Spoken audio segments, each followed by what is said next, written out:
معروف فقیہ اور امام ابن قدامہ المقدسی رحمہ اللہ کا ایک وصیت نامہ پڑھیں گے۔ آپ نے ان کا نام پہلے سنا ہوگا، فقہ حنبلی کی معروف اور بڑی ہی مفید کتاب المغنی فی الفقہ ان کی تصنیف ہے، جو امت میں بہت مقبول ہے اور بڑی ہی فائدہ مند ہے، حتیٰ کہ سلطان العلماء کے نام سے معروف، لقب سے معروف امام عز بن عبد السلام رحمۃ اللہ علیہ وہ فرماتے ہیں کہ جب تک میرے پاس المغنی کتاب نہیں آئی میں نے فتویٰ دینا شروع نہیں کیا تھا۔ اللہ رب العالمین نے امام ابن قدامہ رحمۃ اللہ علیہ کو بڑی خوبیوں سے نوازا تھا، علمی رسوخ اور بہت سی 50 سے زائد کتابیں انہوں نے لکھی ہیں۔ المغنی کتاب ایسی ہے کہ ہر طالب علم اور عالم دین کو اپنے پاس رکھنا چاہیے۔ امام محمد گوندلوی رحمۃ اللہ علیہ فرمایا کرتے تھے کہ اگر کوئی شخص فقیہ بننا چاہتا ہے تو اسے ان 4-5 کتابوں کا مسلسل مطالعہ کرنا چاہیے اور ہمیشہ ان کو اپنی نظر میں رکھنا چاہیے، جن میں ایک کتاب ہے فتح الباری، دوسری کتاب ہے زاد المعاد، تیسری کتاب ہے المغنی اور چوتھی کتاب ہے المحلہ ابن حزم کا۔ بعض علماء ان کے ساتھ نیل الاوطار اور حافظ ابن عبد البر کی التمہید کا بھی بتاتے ہیں۔ تو یہ وہ کتابیں ہیں جن میں المغنی سب ہی اتفاق سے ذکر کرتے ہیں کہ جو کسی طالب علم کو فقیہ بنا دیتی ہے۔ تو آج ہم امام ابن قدامہ المقدسی رحمہ اللہ، جن کی وفات 620 ہجری میں ہوئی اور ان کو حافظ ذہبی رحمۃ اللہ علیہ نے شیخ الاسلام کے لقب سے ذکر کیا ہے۔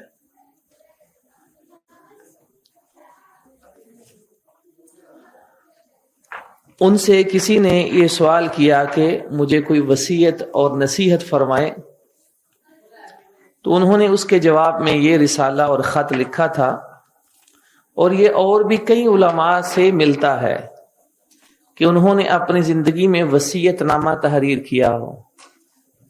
بالخصوص ماضی قریب کے معروف عالم اور امام نواب صدیق حسن خان رحمۃ اللہ علیہ، ان کا ابھی پیچھے دار ابی طیب سے وصیت نامہ چھپا ہے، جس کا نام ہے ایمان افروز وصیتیں، المقالۃ الفصیحہ فی الوصیۃ والنصیحہ، اور ان سے پہلے شاہ ولی اللہ محدث دہلوی کا وصیت نامہ بھی معروف ہے۔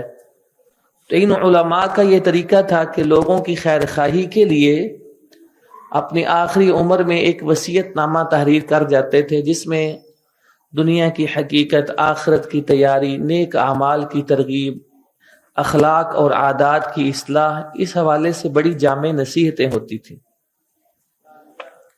تو آج انشاءاللہ ہم یہ امام ابن قدامہ کا یہ وصیت نامہ شروع کرتے ہیں۔ پڑھیے مقدمہ سے جی۔ المقدمہ۔ بسم اللہ الرحمن الرحیم، الحمد للہ ذی الوجہ الکریم والفضل العظیم والمن القدیم، وصلی اللہ علی سیدنا محمد خاتم النبیین وآلہ اجمعین، اما بعد فقد سألنی بعض اخوانی الصالحین ان اکتب له وصیتا فامتنعت من ذلك لعلمي أني غير مستوص في نفسي ولا عامل بما ينبغي۔ امام ابن قدامہ اس رسالے کا سبب تالیف بیان کرتے ہوئے فرماتے ہیں کہ بعض نیک لوگوں نے مجھ سے یہ سوال کیا کہ میں ایک نصیحت کروں اور ان کو ایک وصیت لکھ کر دوں، کہتے ہیں پہلے تو میں رک گیا کہ نہیں لکھوں گا، کیونکہ میں خود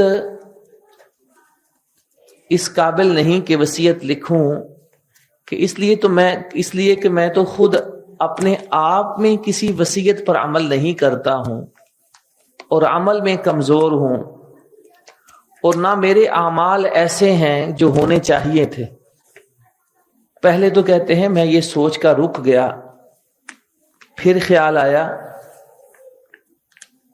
علماء کی تواضع اور عاجزی دیکھیں، ابن قدامہ رحمت اللہ علیہ، ان کے بارے میں حافظ ذہبی رحمت اللہ علیہ نے لکھا ہے، ان کی خوبی یہ تھی کہ جو حدیث یہ سنتے تھے اس پر عمل کرتے تھے، جو دعا یہ سنتے تھے اس کو ہمیشہ اپنے معمولات میں شامل کر لیتے تھے، اور فرماتے ہیں کہ جب ان کی زندگی میں کہیں جہاد شروع ہوتا تھا، ہر جہاد میں یہ شامل ہوتے تھے، حتیٰ کہ سلطان صلاح الدین ایوبی کی زیر قیادت امام ابن قدامہ نے جہاد کیا تھا اور ان کا بازو ایک زخمی ہوا تھا۔ اتنے بڑے عامل تھے۔ حافظ ذہبی نے لکھا ہے کہ ان کے جو نوافل کی تعداد ہے تہجد میں، صبح کے اوقات میں، مغرب کے بعد 72 ان کی تعداد بنتی ہے جو یہ روزانہ پڑھتے تھے۔ اتنے بڑے امام اور عالم خود اپنے بارے میں دیکھیں، تواضع اور انکساری کا عالم یہ ہے، کہتے ہیں کہ میں خود اپنے بارے میں کسی وصیت پر عمل نہیں کرتا اور نہ میرے اعمال ہی کوئی اچھے ہیں، میں کسی کو نصیحت کیوں کروں گا؟ یہ خدشہ ہے اس آیت کا مصداق نہ بن جاؤں، یا ایھا الذین آمنوا لما تقولون ما لا تفعلون۔ لیکن پھر کیوں تالیف کیا؟ فرماتے ہیں ثم بدا لي أن أجيبه إلى مسألته رجاء ثواب قضاء حاجة الأخ المسلم ودعائه لي، وأن يجري لي أجرا إذا عمل بوصيتي، وأن أكون من الدالين على الخير حين عجزت عن عمله، لأكون بدلالتي عليه كفاعله، والأعمال بالنیات وما توفیقی الا باللہ علیہ توکلت وإلیہ انیب۔ کہتے ہیں پھر مختلف اسباب اور خیال میرے ذہن میں آئے، تو میں نے سوچا کہ ان کے سوال کا جواب دینا چاہیے۔ کیا سوچا؟ نمبر 1، رجاء ثواب قضاء حاجت الاخ المسلم، کہ ایک مسلمان بھائی نے مجھے کام کہا ہے، میں اس کا کام کروں، یہ بھی بڑا باعث ثواب ہوتا ہے۔ نبی علیہ السلام نے فرمایا ہے کہ اذا کان العبد فی حاجت اخیہ کان اللہ فی عونہ، جب کوئی مسلمان کی مدد کرتا ہے تو اللہ بھی اس کی مدد کرتا ہے۔ ایک یہ سوچ کر میں نے کہا کہ میں لکھوں گا۔ دوسرے نمبر پر وَدُعَائِهِ لِي، اگر میں ان کا کام کروں گا تو یہ میرے لیے دعا کریں گے، اور ایک مسلمان بھائی جو کسی عدم موجودگی میں دوسرے مسلمان کے لیے دعا کرتا ہے، اللہ اس کو قبول کرتا ہے۔ اور تیسری وجہ کہتے ہیں وَأَن يُجْرِيَ لِي أَجْرًا إِذَا عَمِلَ بِوَصِيَّتِي، اور اگر یہ میرے کہے پر عمل کرے گا تو یہ میرے لیے صدقہ جاریہ بنے گا۔ یعنی آپ کسی کو نیکی بتاتے اور سکھاتے ہیں تو جب تک اگلا اس پر عمل کرتا ہے یا وہ آگے آپ سے سن کر کسی کو سکھاتا ہے اور کوئی تیسرا اس پر عمل کرتا ہے، تو جتنے آگے نیکی پھیلتی جائے گی بتانے اور سکھانے والے کے لیے صدقہ جاریہ بنتا جائے گا۔ یہ دوسرا سبب تھا۔ تیسرا سبب آگے چوتھا کہتے ہیں وَأَنْ أَكُونَ مِنَ الدَّالِّينَ عَلَى الْخَيْرِ حِينَ عَجِزْتُ عَنْ عَمَلِي، کہ میں نیکی بتانے والا بن جاؤں، اور نیکی بتانے والا کرنے والے کی طرح ہوتا ہے۔ کہتے ہیں اگر میں خود وہ عمل نہیں کر سکا تو شاید میں نیکی بتاؤں اور یہ عمل کر لے، تو اس کے کرنے سے مجھے بھی بتانے والے کو کرنے والے کی طرح ثواب ہو جائے، کیونکہ حدیث میں آتا ہے الدال علی الخیر کفاعلہ، جو نیکی بتاتا ہے اور آگے کوئی عمل کرتا ہے تو بتانے والے کو بھی کرنے والے کے برابر اللہ ثواب عطا فرماتے ہیں۔ چوتھا سبب یہ تھا لِأَكُونَ بِدَلَالَةِ عَلَيْهِ كَفَائِلِهِ وَالْأَعْمَالُ بِالنِّيَّاتِ، اور اعمال کا دار و مدار نیت کے مطابق ہوتا ہے۔ کہتے ہیں یہ سوچا تو پھر میں نے کہا کچھ چیزیں وصیت کے طور پر میں ان کو لکھ کر دیتا ہوں۔ ان میں سے فَأَقُولُ وَحَسْبُنَا اللَّهُ وَنِعْمَ الْوَكِيلُ، کہتے ہیں میں شروع کرتا ہوں۔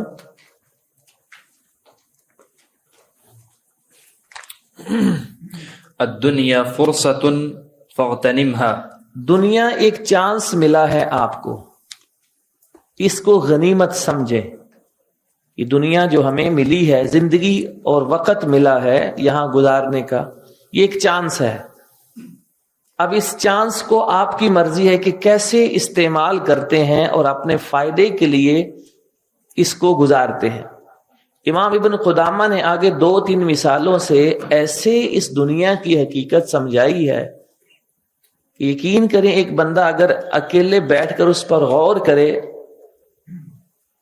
تو دماغ روشن ہو جاتا ہے اور دنیا اور آخرت کی حقیقت سمجھ میں آ جاتی ہے۔ پڑھیں۔ اعلم رحمك الله ان هذه الدنيا مزرعة الآخرة ومتجر أرباحها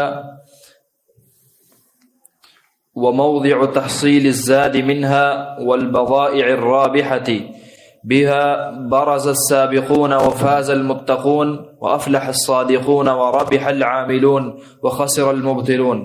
کہتے ہیں یقین کرو اللہ تم پر رحم کرے کہ یہ دنیا آخرت کی کھیتی ہے، یہاں جو تم نے کاشت کرنا ہے وہاں جا کر تم نے کاٹنا ہے،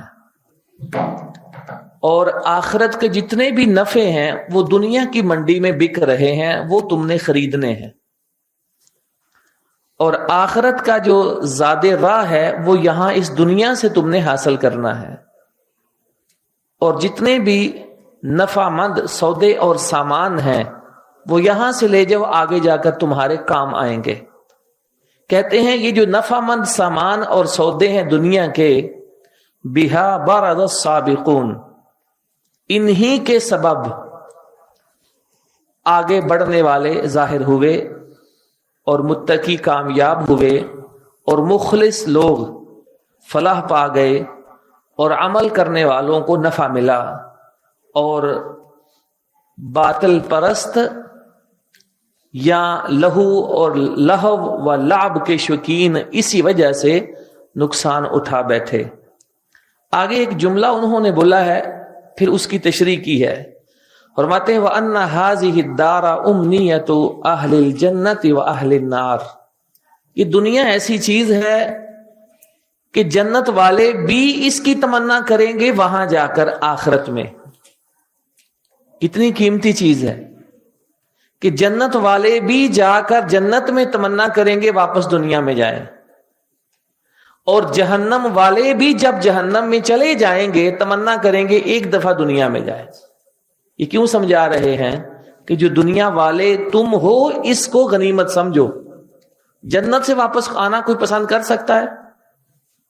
جو جنت میں چلا گیا کیا وہاں سے آنا پسند کر سکتا ہے؟ نہیں۔ لیکن حدیث میں آتا ہے کہ جنت والے بھی اللہ سے کہیں گے دنیا میں واپس بھیج، لیکن دونوں کی نیتیں مختلف ہیں، ارادے اور ہیں۔ جہنم والے بھی کہیں گے یا اللہ ایک دفعہ دنیا میں واپس بھیج۔ اب جنت والے جہنم والے جس چیز کی خواہش کر رہے ہیں، تو جو یہاں دنیا میں پہلے سے موجود ہیں ان کو سمجھنا چاہیے کہ کیا وجہ ہے کہ وہ دنیا مانگ رہے ہیں اور ہم موجود ہیں دنیا میں لیکن اس کی قدر نہیں کر رہے ہیں۔ یہ سمجھانا چاہتے ہیں کہ جنت والے تمنا کریں گے اور جہنم والے، دیکھیے اب اس کی تشریح کرتے ہیں۔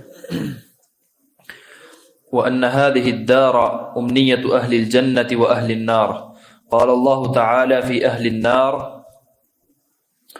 وهم يصطرخون فيها ربنا أخرجنا نعمل صالحا غير الذي كنا نعمل، وقال سبحانه ولو ترى إذ وقفوا على النار فقالوا يا ليتنا نرد ولا نكذب بآيات ربنا ونكون من المؤمنين۔ اب یہ دیکھیے کہ جہنم والوں کی خواہش اور تمنا اللہ نے ان دو آیتوں میں بیان فرمائی.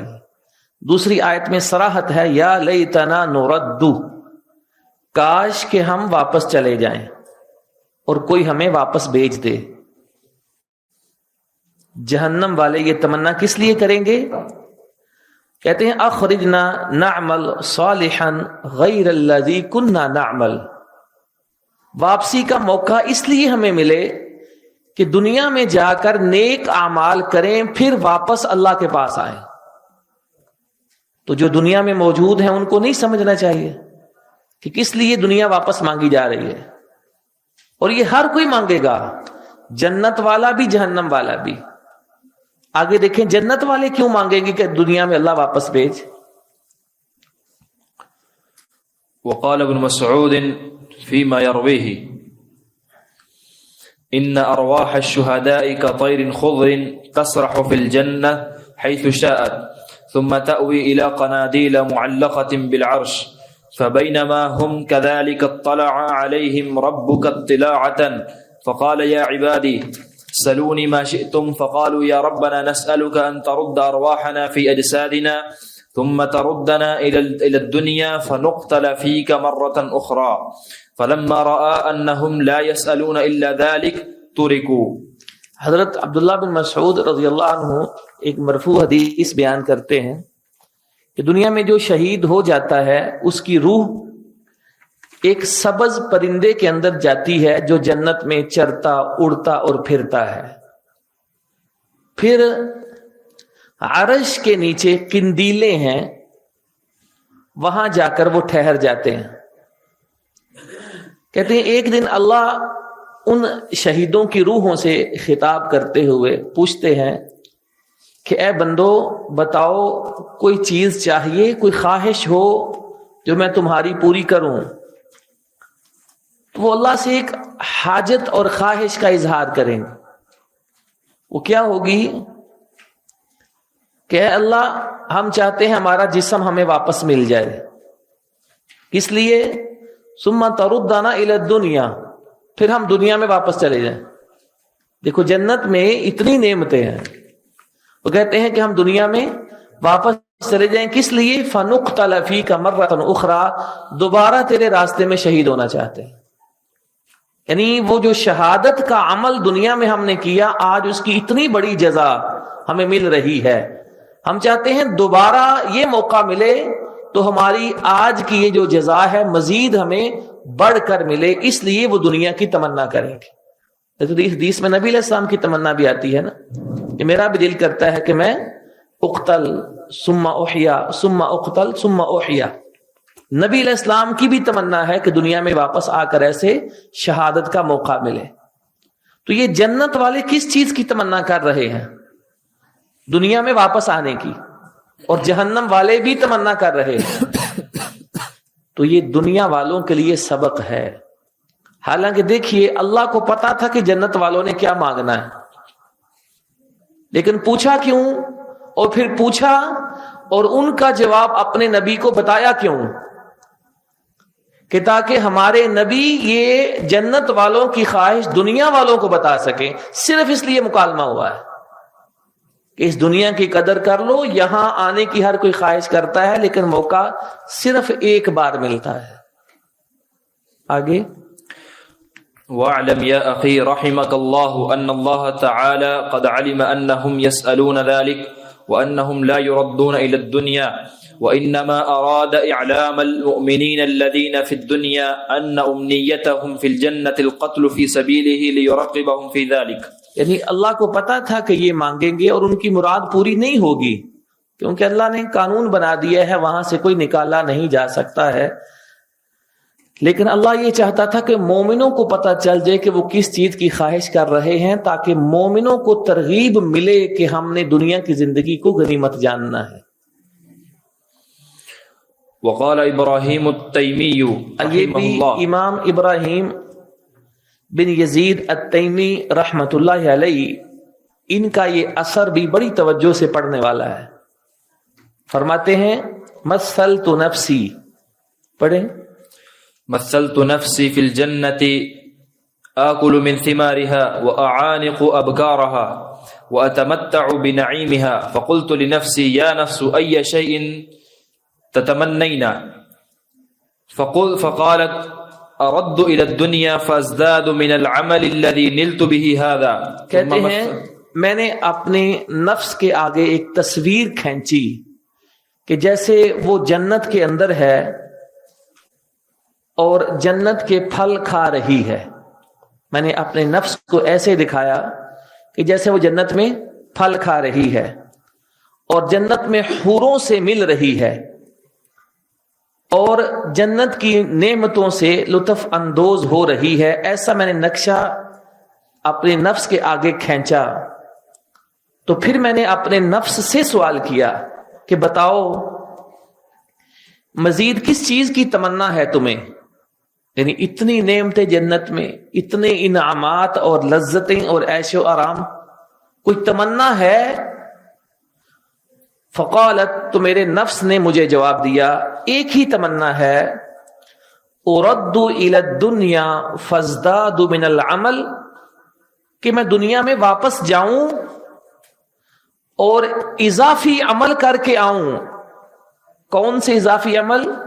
کہ پہلے میں نے اتنا ہی سے عمل کیے ہیں تو مجھے یہ مقام ملا ہے جنت میں، دوبارہ جا کر مزید عمل کروں تو اس سے بڑا مقام جنت میں حاصل کر پاؤں.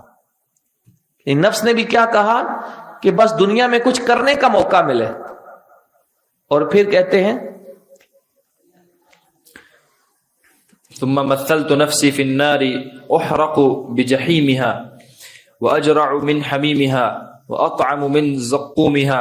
فقلت لنفسي اي شيء تتمنين؟ فقالت ارد الى الدنيا فاعمل عملا اتخلص به من هذا. فقلت لنفسي يا نفس فانت في الامنيه فاعملي. کہتے ہیں پھر میں نے اپنے نفس کو دکھایا کہ جیسے وہ جہنم کی آگ میں جل رہی ہے، ہر طرف سے آگ ہی آگ ہے اور میرا نفس اس کے درمیان جل رہا ہے، اور جہنم کے کھولتے ہوئے گرم پانی سے اپنی پیاس بجھا رہا ہے، اور زقوم جو کانٹے دار درخت ہے جہنمیوں کا کھانا ہے، وہ اس کا کھانا ہے وہاں. فقلت لنفسی، میں نے اپنے آپ سے سوال کیا ای شیء تتمنین، بتاؤ یہاں اگر تم جہنم میں ایسے کھڑے عذاب میں جی رہی ہو تو کیا چاہیے تمہیں، کوئی تمنا؟ کہنے لگی اردو الی الدنیا، یہاں بھی وہی خواہش ہے کہ دنیا میں واپس چلی جاؤں. فاعمل عملا اتخلص به من هذا، ایسا عمل کروں کہ مجھے جہنم سے چھٹکارا مل جائے. چھٹکارے کے لیے مجھے واپس دنیا چاہیے.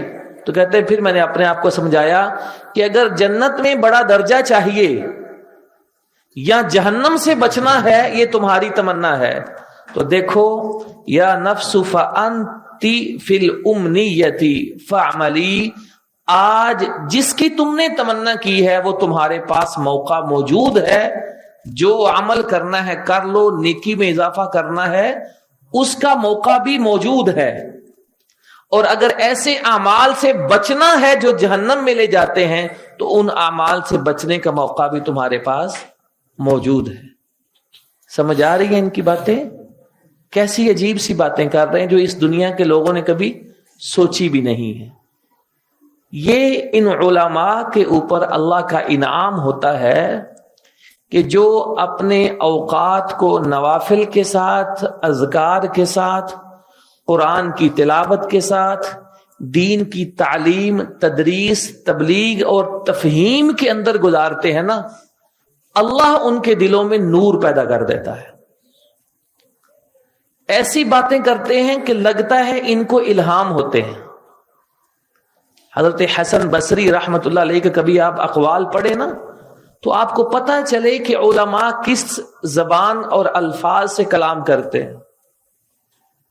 امام حسن بصری رحمت اللہ علیہ کی وعظ و نصیحت کا یہ عالم ہوتا تھا کہ ایک شخص ایک مرتبہ بصرہ گیا، اس نے دیکھا سارے بازار بند ہیں، ساری دکانیں بند ہیں.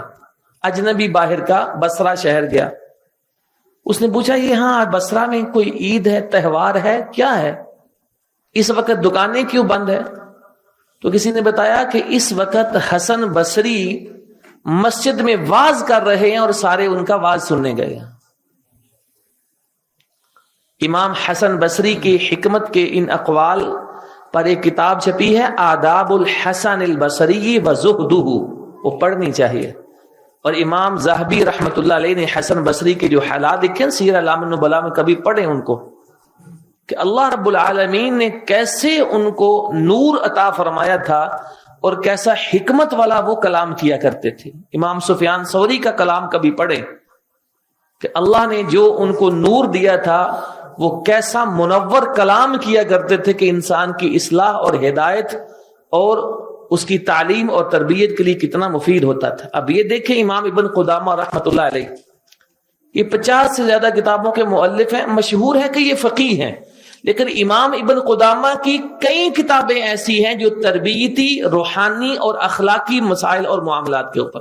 ایک ان کی کتاب ہے الرقۃ والبکاء، کہ صالحین رویا کیسے کرتے تھے اور کتنا رویا کرتے تھے اللہ کے آگے۔ تو آگے ابھی مزید ایک اور لمبی مثال دیتے ہیں، وہ دیکھیے دنیا کی حقیقت کا کیسے ہمارے سامنے نقشہ کھینچ کر رکھتے ہیں۔ پڑھیں۔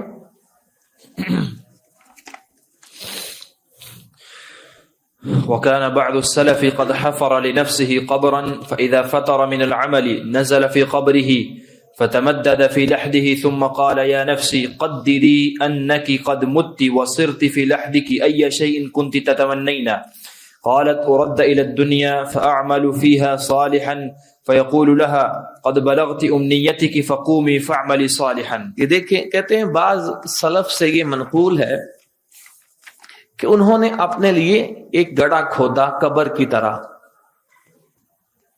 فَإِذَا فَطَرَ مِنَ الْعَمَلِ، جب ان کے عمل میں سستی آتی، یعنی نیکی میں طبیعت سست ہو جاتی، نزل فی قبرہ، وہ اپنی قبر میں اترتے، فتمدد فی لحدہ، تو لحد جو سائیڈ والا کنارہ قبر کا ہوتا ہے اس میں لیٹ جاتے، وہاں لیٹ کر کہتے یا نفسی، اے میری جان، قدری انکی قد متی وسرتی فی لحدک، سمجھو تم مر چکی ہو اور اس لحد میں تیرے گھر والے تجھے چھوڑ کر جا چکے ہیں۔ ای شیء کنتی تتمنین، بتاؤ ایسا اگر حقیقت میں ہو تمہاری کیا خواہش ہوگی کہ سارے چھوڑ کر چلے گئے؟ قالت، وہ کہے گی ارد الی الدنیا فاعمل فیہا صالحا، یہاں آ کر میری یہی تمنا ہوگی کہ کاش اب میں دنیا میں جا کر مزید نیک اعمال کروں۔ فیقول لہا، تو وہ اپنے نفس کو کہتے ہیں قد بلغتی امنیتک، جو تمنا تم نے مرنے کے بعد کرنی ہے سمجھو وہ تمنا اللہ نے تمہاری پوری کر دی اور دنیا میں ابھی اٹھ کر میں واپس جانے لگا ہوں۔ فَعْمَلِي صَالِحًا، آؤ پھر نیک عمل کرنا ہے تو کر لو، موقع تمہارے پاس موجود ہے۔ لیکن حقیقت میں جب موت آگے پھر موقع نہیں ہے۔ آگے دیکھیے، وَاعْلَمْ رَحِمَكَ اللَّهُ أَنَّ أَهْلَ الْقُبُورِ أُمْنِيَّةُ أَحَدِهِمْ أَن يُسَبِّحَ تَسْبِيحَةً تَزِيدُ فِي حَسَنَاتِهِ أَوْ يَقْدِرَ عَلَى تَوْبَةٍ مِّن بَعْدِ سَيِّئَاتِهِ أَوْ رَكْعَةٍ تَرْفَعُ فِي دَرَجَاتِهِ۔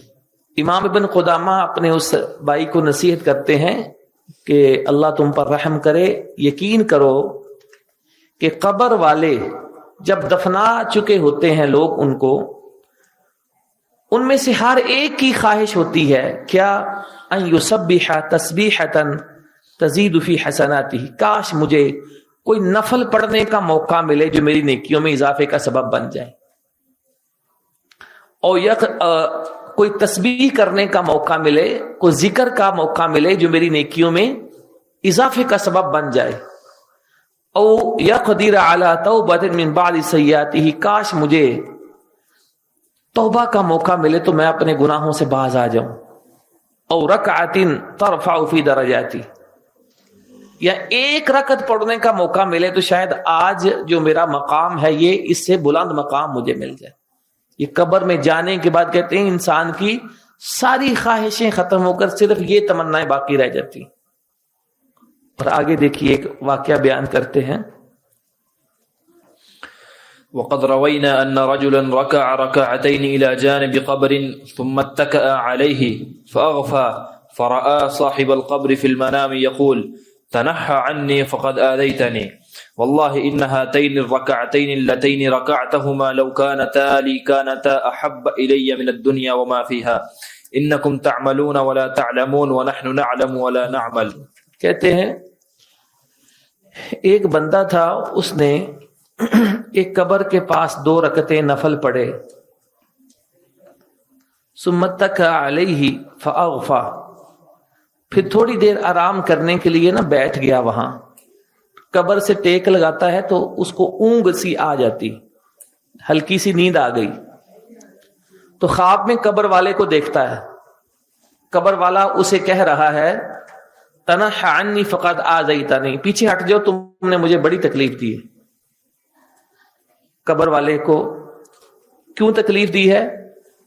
وہ کہتا ہے کہ ابھی جو تم نے میری قبر کے پاس اوپر 2 رکعتیں پڑھی ہیں, لو کانتا لی, اگر مجھے یہ پڑھنے کا موقع ملے, اللہ مجھے زندگی دے اور 2 رکعتیں پڑھنے کا چانس ملے, اور دوسری طرف اللہ کہے کہ ساری دنیا اور اس کے خزانے ہیں وہ لینے ہیں کہ 2 رکعتیں پڑھنے کا موقع لینا ہے, تو وہ کہے گا یا اللہ مجھے 2 رکعتیں پڑھنے کا موقع چاہیے, مجھے ساری دنیا نہیں چاہیے. کہ 2 رکعتیں مجھے پوری دنیا اور اس کے خزانوں سے محبوب ہوں گی. قبر والا یہ کہہ رہا ہے. اور آگے کہتا ہے یاد رکھو دنیا والو, انکم تعملون ولا تعلمون, آج تمہیں عمل کا موقع ہے لیکن تمہیں حقیقت کا علم نہیں جو قبر کے اندر جا کر ہونا ہے. وَنَحْنُ نَعْلَمُ وَلَا نَعْمَلُ, ہمیں علم ہے لیکن ہمیں عمل کا چانس نہیں. قبر میں جا کر انسان کی حقیقت یہ ہوتی. ایک تو ایک حدیث میں بات بھی آتی ہے نا, دیکھیے فجر کی 2 سنتیں جو ہم کبھی پڑھتے ہیں کبھی نہیں پڑھتے ہیں, اور بڑی کھینچا تانی کر کے بیت اللہ صاحب پڑھائی جاتی ہے مدرسے میں نا, بڑا ڈانٹا ڈپٹا جاتا ہے, پہرے لگے ہوتے ہیں, ڈیوٹیاں لگی ہوتی ہیں, کون رہ گیا پکڑو, نام لکھو, کس کا نہیں آیا ہے اس کی شکایت لگاؤ. کتنے دکم پیل سے زورا زوری, راغب صاحب کتنی زبردستی ہے. ویسے کوئی آزادی نہیں ہے, کوئی چانس ہی نہیں ہے آرام کا, سونے کا. یہ 2 رکعتیں جو ہمیں مشکل لگتی ہیں پڑھنا, فرض کی بات نہیں, یہ فجر کی سنتوں کی بات ہے. حدیث میں ان کے بارے میں کیا آیا ہے؟ رکعت الفجر, جو فجر کی 2 سنتیں ہیں, خیر من الدنیا وما فیہا, ساری دنیا اور ساری دنیا کے خزانوں سے زیادہ بہتر. یہ حدیث ہے, صحیح ہے کہ نہیں؟ صحیح مسلم میں حدیث ہے. اب آپ غور کریں کہ دنیا میں کیا کچھ ہوتا ہے, کتنے سونا چاندی, چلیں اس کو چھوڑیں, کتنے ڈالر ہوں گے دنیا میں, کتنی کرنسیاں ہیں, اربوں خربوں دنیا میں, بلکہ ان سے بھی زیادہ دولت ہے. اور پھر کرنسی کے علاوہ عیش و آرام کا سامان کتنا ہے دنیا میں, کہ انسان صرف تمنا ہی کر سکتا ہے, ہر بندے کو حاصل نہیں ہوتی. لیکن فرمایا جو فجر کی 2 سنتیں تمہیں ہم نے دی ہیں ہر بندہ پڑھ سکتا ہے. یہ 2 سنتیں دنیا کی ہر عیش, ہر دولت, ہر خزانے سے زیادہ بہتر ہے. بندہ اگر اس بات کو دماغ میں بٹھا لے تو فجر کی سنتیں چھوڑ سکتا ہے, اور پھر اگر فرض سے پہلے نہیں پڑھی بعد میں پڑھ سکتا ہے, تو کبھی چھوڑ نہیں سکتا ہے. تو یہ سنتوں کا یہ عالم ہے, تو فرض کا مقام کیا ہوگا؟ دنیا کی حقیقت اگر علماء اور طلباء نہیں سمجھیں گے, ان کے دماغ میں اس کی حقیقت نہیں بیٹھے گی, تو دنیا دار کیسے اس کو سمجھیں گے؟ نبی علیہ السلام نے کیسی مثالیں دے دے کر اس دنیا کی حقیقت سمجھائی ہے. ایک مرتبہ صحابہ کرام کے ساتھ تشریف لے جا رہے تھے, راستے میں دیکھتے ہیں ایک مری ہوئی بکری پڑی, پھولی ہوئی ہے, بدبودار ہوتی ہے نا ایسی بکری. تو آپ نے فرمایا ایکم یاخذھا بدرہم, ایک درہم کی کون خریدے گا؟ صحابہ نے وہی جواب دیا جو آپ کے ذہن میں ہے کہ اس کو تو کوئی مفت نہیں لے گا، ایک درہم کہاں ضائع کرے گا اس پر؟ تو آپ نے فرمایا فواللہ، اللہ کی قسم، اللہ کے نبی قسم اٹھا کر فرماتے ہیں للدنیا اہون علی اللہ من ہذہ علی احدکم، دنیا اس بکری سے بھی زیادہ حقیر ہے اللہ کے نزدیک جتنی تمہارے نزدیک یہ بکری حقیر اور فضول۔ اور ایک حدیث میں فرمایا کہ دنیا اور آخرت کا تقابل کرنا ہونا تو وہ ایسے ہے کہ ایک سمندر ہے، اس میں بندہ انگلی ڈالتا ہے، انگلی ڈال کر نکالو تو انگلی سے کتنا پانی لگا واپس آتا ہے؟ فرمایا وہ انگلی سے جو پانی لگا ہے نا وہ دنیا ہے، اور وہ جو سمندر ہے وہ آخرت ہے۔ نبی علیہ السلام نے ایک حدیث میں فرمایا لو ان اولکم وآخرکم وانسکم وجنکم قاموا فی صعید واحد، دنیا کا پہلا انسان سے لے کر دنیا کے آخری انسان تک ساری دنیا کے لوگ اگر ایک میدان میں کھڑے ہو جائیں، اور جن بھی سارے کے سارے جتنے دنیا میں پیدا ہوتے ہیں سارے لوگ ایک میدان میں کھڑے ہو کر اللہ سے سوال کریں اور ہر خواہش مانگے، اللہ ان کی ہر خواہش پوری کر دے۔ اب سوچیں ایک بندے کی خواہش پوری نہیں ہوتی تو یہ اول سے لے کر آخر انسان تک اگر ہر خواہش اللہ بندے کی پوری کر دے تو فرمایا اللہ کی بادشاہت میں معمولی کمی بھی نہیں آتی۔ یہ اللہ کے پاس اتنے خزانے ہیں جو اللہ نے اپنے بندوں کے لیے تیار کیے۔ آگے دیکھیے امام صاحب فرماتے ہیں فَعْلَمْ فَاغْتَنِمْ رَحِمَكَ اللَّهُ حَيَاتَكَ النَّفِيسَةَ وَاحْتَفِظْ بِأَوْقَاتِكَ الْعَزِيزَةِ، تو اے میرے بھائی اپنی قیمتی زندگی کو غنیمت سمجھو اور اپنے قیمتی اوقات کی حفاظت کرو۔ آج ہم اگر کسی چیز کو سب سے زیادہ فضول سمجھتے ہیں نا کہ اس کی کوئی قدر و قیمت نہیں، وہ ہماری عمر، ہمارا وقت اور ہماری زندگی ہے۔ ان 24 گھنٹے ہمیں ایک دن میں ملتے ہیں نا، تو ان 24 گھنٹوں کی ہمارے ہاں کوئی قدر و قیمت نہیں ہے، کوئی اہمیت ہی نہیں ہے۔ میں آپ سے پوچھ نہیں رہا اہمیت ہے یا نہیں، ہم میں سے ہر کوئی اپنے ریزلٹ اور کارکردگی کو سامنے رکھ کے دیکھے کہ میں کتنی اہمیت دیتا ہوں۔ میں صبح اٹھتا ہوں، اٹھنے سے لے کر رات سونے تک جو میرا سارا دن اور رات ہے میں کتنی ان کو اہم سمجھتا ہوں۔ بندہ فوراً جج کر سکتا ہے کہ میں اہمیت دے رہا ہوں کہ میں ضائع کر رہا ہوں۔ آگے دیکھیے امام صاحب نا آگے جا کر ایک بڑی زبردست مثال دیتے ہیں۔ جی فاغتنم رحمك الله حياتك النفيسة واحتفظ بأوقاتك العزيزة واعلم أن مدة حياتك محدودة وأنفاسك معدودة فكل نفس ينقص به جزء منك والعمر كله قصير والباقي منه هو اليسير وكل جزء منه جوهرة نفيسة لا عد لها ولا خلف منها فإن بهذه الحياة اليسيرة خلود الابد فی النعیم او العذاب العلیم۔ کہتے ہیں کہ یقین کرو ان مدت حیاتک محدودۃ، تمہیں ایک محدود زندگی ملی ہے۔ یہ تو ہم دیکھتے ہیں نا کہ دنیا میں کوئی ہمیشہ نہیں رہا۔ نبی علیہ السلام نے فرمایا اعمار امتی ما بین 60 الی 70، کہ میری امت کی اوسط عمر کتنی ہے؟ 60 سے 70، اور فرمایا کم ہی ہے کوئی 70 سے اوپر جائے گا۔ یعنی آپ تناسب نکال لیں تو فرمایا یہ ہے۔ تو 60 سے 70 سال سے ہم کتنے گزار چکے ہیں؟ 20 گزر چکے ہیں راغب صاحب، یعنی 17 18 20 تو ہو گئے نا۔ تو آگے فرماتے ہیں وَأَنفَاسَكَ مَعْدُودَةٌ، اللہ نے گن کر تمہیں سانسیں دی ہیں کہ تم نے دنیا میں کتنی سانسیں لینی، گنا ہوا ہے سب۔ فَكُلُّ نَفَسٍ يَنْقُصُ بِهِ جُزْءٌ مِنْكَ، ایک سانس آپ کی جاتی ہے نا جب، تو سمجھو کہ آپ کا ایک حصہ کم ہو گیا ہے. بلکہ بعض سلف کا یہ قول ہے یا ابن آدم انما انت ایام، اے ابن آدم تم خود دنوں کی مانند ہو. تم کیا ہو؟ دن ہو. فَإِذَا ذَهَبَ يَوْمُكَ ذَهَبَ بَعْضُكَ، تمہارا ایک دن جاتا ہے نا تو سمجھو تمہارے جسم سے ایک چیز چلی گئی. تو اب اگر یہ جائے بغیر نفع اور استفادے کے تو کیا فائدہ اس کا؟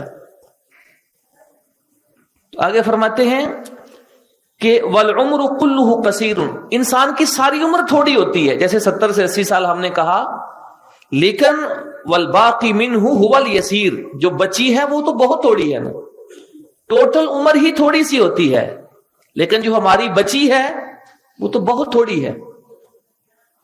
وَكُلُّ جُزْءٍ مِّنْهُ جَوْهَرَةٌ نَفِيسَةٌ، تمہاری زندگی کی جو ہر سانس اور ہر گھڑی ہے یہ بڑا ہی قیمتی پتھر ہے اور موتی کی طرح ہے. لا عد لها، اس کی کوئی مثال دنیا میں نہیں. آپ کی زندگی کی کوئی مثال دنیا میں نہیں ہے. آپ کبھی نہیں کہہ سکتے ہیں کہ یہ میری زندگی لے لو اور فلاں چیز مجھے دے دو. ولا خلف منها، اور جو زندگی گزر جائے، سانس گزر جائے، اس کا عوض آپ کو کبھی نہیں مل سکتا ہے. جو دن گزر گیا وہ کبھی واپس مل نہیں سکتا ہے. فَإِنَّ بِهَذِهِ الْحَيَاةِ الْيَسِيرَةِ، اب اس تھوڑی سی زندگی کے بدلے تمہاری مرضی ہے کہ ابدی نعمتوں والی زندگی خریدتے ہو یا ابدی دائمی دردناک عذاب کو تم خریدتے ہو، یہ تمہارا فیصلہ ہے. جی. وَإِذَا عَادَلْتَ هَذِهِ الْحَيَاةَ بِخُلُودِ الْأَبَدِ علمت أن كل نفس يعدل أكثر من ألف عام في نعيم لا حصر له أو خلاف ذلك وما كان هكذا فلا قيمة له. کہتے ہیں اپنی اس زندگی میں جو تمہاری سانسیں ہیں، کبھی ان کا موازنہ ابدی زندگی سے کرو نا جو آخرت میں تم کو ملنی ہے. تو تمہاری ایک سانس جو ہے وہ ہزاروں سالوں کے برابر ہوگی جو اگلی زندگی ہے. تو کہتے ہیں وما کان ھذا فلا قیمت لہ، اور جب صورتحال یہ ہو تو پھر اس کی کوئی قیمت نہیں ہے، تو اس کو تم نے غنیمت سمجھ کر خرچ کرنا ہے. لیکن ماشاءاللہ ہم لوگ جس طرح زندگی کو ضائع کرتے ہیں، یقین کرو ہمیں کوئی زندگی خریدنے والا مل جائے تو ہم ویسے بیچ دیں اس کو. علامہ جمال الدین قاسمی رحمۃ اللہ علیہ شام کے بہت بڑے محدث اور عالم تھے. ان کی نا تفسیر القاسمی بڑی ہی شاندار تفسیر ہے قرآن مجید کی. اس طرح ان کی ایک بڑی اچھی کتاب ہے قواعد التحدیث اصول حدیث پر، لیکن مسئلہ یہ سارا کچھ عربی میں لکھ گئے، تو پہلے عربی سیکھنا پڑے گی پھر وہ پڑھنا پڑے گا. تو اب پہلا کام ہی نہ ہو تو دوسرا کیسے ہوگا. وہ کہتے ہیں کہ میں شام کو جب کبھی گھر جا رہا ہوتا تو دیکھتا قہوہ خانے کھلے ہوئے ہیں، لوگ وہاں بیٹھ کر قہوے پی رہے ہیں، گپے مار رہے ہیں، چائے پی رہے ہیں. تو میں ان کو دیکھ کر تمنا کرتا تھا کہ یا اللہ کاش ان کی زندگی کا وقت مجھے مل جائے اور میں علمی کام کروں اور مجھ سے کچھ بھی لے لیں، مجھے اپنا یہ وقت بیچ دیں. لیکن ایسا ممکن نہیں ہوتا ہے. ہاں ایک بات ہے کہ انسان جو چند سالہ زندگی ہے نا، اگر تھوڑا سا اہتمام کرے تو ان چند سالوں کو بہت زیادہ سالوں کے برابر بنا سکتا ہے. اور وہ کیسے بنتے ہیں کہ جب انسان کی زندگی میں برکت آتی ہے. یعنی آپ کو 20-30 سال ملے، 30-40 سال ملے، اگر یہ اوقات برکت والے ہم بنا لیں تو 40 سال میں کام 400 سال والا بھی کر سکتے ہیں. اور علماء نے کیا ہے.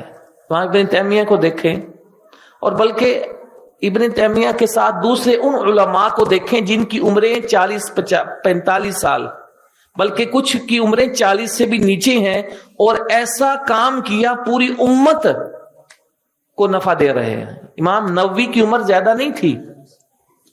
مولانا عبدالحی لکھنوی رحمت اللہ علیہ کہ جنہوں نے جرح و تعدیل پر سب سے پہلی مستقل کتاب لکھی ہے، اسی طرح بڑے علماء ہیں جن کی عمریں بڑی تھوڑی تھیں لیکن کام کتنے کر کے گئے ہیں کہ پوری امت ان سے نفع اٹھا رہی. یہ برکت کیسے آتی ہے؟ دنیا میں انسان جتنا زیادہ قرآن کی تلاوت کرتا ہے اس کے اوقات اور عمر میں برکت اتنی زیادہ آ جاتی ہے. سب سے زیادہ آسان نسخہ برکت حاصل کرنے کا وہ قرآن کی تلاوت ہے. اور قرآن کی تلاوت یہ نہیں ہوتی کہ پابندی لگی ہے جی آدھا گھنٹہ تلاوت کرنی ہے تو بس اس میں ناغہ نہیں کرنا. عبید اللہ صاحب وہ تو مجبوری ہے. قرآن کی تلاوت یہ ہوتی ہے کہ آپ کہیں جا رہے ہیں، سوار ہیں، پیدل ہیں اور کوئی کام نہیں ہے، کر نہیں سکتا نا بندہ چلتا ہوا، یا کہیں آپ بیٹھے ہیں انتظار کرنا مجبوری ہے، یا نمازوں کے اوقات ہیں، یا فجر سے پہلے ہے تھوڑا سا ٹائم رکھا، تو جتنا موقع ملتا ہے جتنی چیزیں قرآن کی زبانی یاد ہے بندہ ان کو ترتیب سے دہراتا رہتا ہے اور پڑھتا رہتا ہے. اس لیے علماء کہتے تھے کہ علم کی جو سب سے پہلی سیڑھی ہے نا وہ قرآن کا حفظ کرنا ہے. ایک تو انسان کو دلائل ملتے ہیں نا کہ شریعت کے دلائل قرآن میں ہیں، نصوص ہیں، استدلالات، کہ زبانی پڑھے گا تو اس کی عمر میں برکت پیدا ہو جائے گی. میں نے اس دن آپ کو امام احمد بن حنبل کا واقعہ سنایا تھا نا. امام احمد بن حنبل، امام شافعی، امام یحییٰ بن معین ایک دن ایک موقع پہ اکٹھے ایک جگہ رات گزارتے ہیں. امام شافعی صبح اٹھ کر کہتے ہیں میں نے آج 200 مسائل کا استنباط کیا ہے. لیٹے ہیں، دوسرے سمجھ رہے ہیں سو رہے ہیں لیکن ان کا دماغ چل رہا ہے، مسائل پر غور و فکر جاری ہے. امام یحییٰ بن معین کہتے ہیں آج رات میں نے 200 کذاب راویوں کا پتہ کیا ہے جو حدیث نبی میں جھوٹ بولتے ہیں. امام احمد کہتے ہیں آج رات میں نے 2 رکعتوں میں پورا قرآن ختم کیا ہے.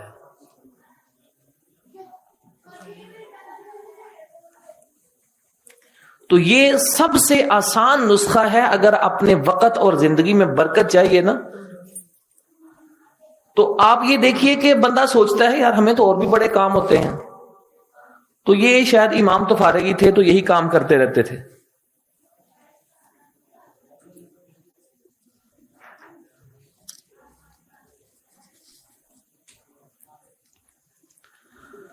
اصل میں وہ یہ کام کرتے تھے تو باقی کام ان کے لیے بہت آسان ہو جاتے تھے. اب امام احمد نے صرف نفل ہی پڑھے اور کچھ نہیں کیا ہے. کیوں جی طیب صاحب؟ نفل پڑھنے کے علاوہ کوئی کام نہیں کر کے گئے دنیا میں. عبد القدوس صاحب کتنا کام کیا ہے؟ ہم وہ پڑھ ہی لیں تو بڑی بات ہے، ہم وہ کام پڑھ لیں تو بہت بڑی بات ہے. ابن تیمیہ نے کیا کیا ہے، اور میرے خیال ہم وہ سارا پڑھ بھی نہیں سکتے جتنا انہوں نے کیا ہے. تو صرف اس کی وجہ کہ اللہ نے برکت ڈالی تھی ان کے اوقات میں. اور قرآن کی تلاوت. نمبر 2 اذکار، کہ ذکر انسان اتنا کرے. یقین کرو اگر کوئی پوچھے نا کہ دنیا میں سب سے افضل اور سب سے آسان عبادت کون سی ہے تو وہ ذکر ہے. یعنی جب آپ کچھ بھی نہیں کر سکتے نا، وضو بھی نہیں کیا ہے اور کوئی جگہ بھی نہیں ہے نماز پڑھیں، کوئی موقع بھی نہیں ہے، تو آپ یہ سب سے افضل عبادت ذکر کر سکتے ہیں. تو ان چیزوں کے ساتھ انسان اپنے اوقات کو جو 40 سالہ 30 سالہ ہے نا کئی 100 سالہ بنا سکتا ہے. تو یہ وجہ تھی ان علماء کو اللہ تعالیٰ نے یہ برکتیں کیوں عطا فرمائی تھی. چلیں پڑھیں. فلا تضيع جواهر عمرك النفيسة بغير عمل ولا تذهبها بغير عوض واجتهد أن لا يخلو نفس من أنفاسك إلا في عمل طاعة أو قربة تتقرب بها فإنك لو كانت معك جوهرة من جواهر الدنيا فضاعت منك لحزنت عليها حزنا شديدا بل لو ضاع منك دينار لساءك فكيف تفرط في ساعاتك وأوقاتك وكيف لا تحزن على عمرك الذاهب بغير عوض. کہتے ہیں کہ اپنی عمر کے جو اتنی قیمتی موتی یہ سانسیں تمہیں ملی ہیں، بغیر کوئی کام کیے ان کو مت گزارو اور نہ ضائع کرو، کچھ نہ کچھ کرتے رہو، اور کسی ایسی جگہ ان کو صرف مت کرو جس کا تمہیں کوئی عوض یا فائدہ نہ ملے۔ کہتے ہیں وجتہد اللہ یخلو نفس من انفاسک الا فی عمل طاعت او قربت تتقرب بها، کوشش کرو کہ تمہارا کوئی سانس بھی نیکی کیے بغیر نہ گزرے، کوئی لحظہ لمحہ تمہاری زندگی کا نیکی والے عمل کے بغیر نہ گزرے۔ کہتے ہیں ایک مثال سے یہ سمجھو، فَإِنَّكَ لَوْ كَانَتْ مَعَكَ جَوْهَرَةٌ من جواہر الدنیا فضاعت منك، ذرا یہ تصور کرو کہ اگر تمہارے پاس ہیرے اور جواہرات ہوں، ایک ہیرا گم ہو جائے تو کتنا دکھ ہوگا تم کو، نیند ہی نہیں آتی۔ دکھ کیا ہونا ہے، بندے کی نیند ہی اڑ جاتی ہے کہ ہیرا میرا گم ہو گیا ہے۔ موبائل گم ہو جائے تو قیامت قائم ہو جاتی ہے۔ ایسے تو سانسیں رک جائیں گی۔ اب کیوں اپنا کیا، دیکھیے میں آپ کا نام بھول گیا، عمر صاحب، یعنی موبائل گم ہو جائے نا تو بندہ لگتا ہے جیسے میری تو دنیا ہی ختم ہو گئی۔ تو اگر کسی کا ہیرا گم ہو جائے، شراز صاحب کیا بنے گا؟ تو کہتے ہیں ہیرا گم ہونے پر تم اتنا دکھ کرو گے، ذرا سوچو۔ کہتے ہیں ہیرا چھوڑو، بل لو ضاع منک دینار لساءک، ایک دینار تمہارا گم ہو جائے تو تمہیں کتنا برا لگتا ہے۔ اب ذرا یہ سوچو، فکیف تفرط فی ساعاتک واوقاتک، تو ہیرے موتیوں جیسے جو اللہ نے تمہیں سانسیں، گھڑیاں اور وقت دیا ہے، کتنی کوتاہی کر کے ان کو تم ضائع کرتے۔ وکیف لا تحزن علی عمرک الذاہب بغیر عوض، اور پھر تمہیں افسوس بھی نہیں ہوتا ہے کہ اپنی عمر ضائع کر رہے، یعنی وقت ضائع ہوتا ہے اور افسوس بھی کوئی نہیں ہوتا ہے۔ اس لیے میں نے کہا تھا کہ آج ہمارے نزدیک سب سے زیادہ اگر ناقدری کسی چیز کی ہوتی ہے نا تو وہ ہماری زندگی، ہمارے اوقات اور ہماری عمر ہوتی ہے۔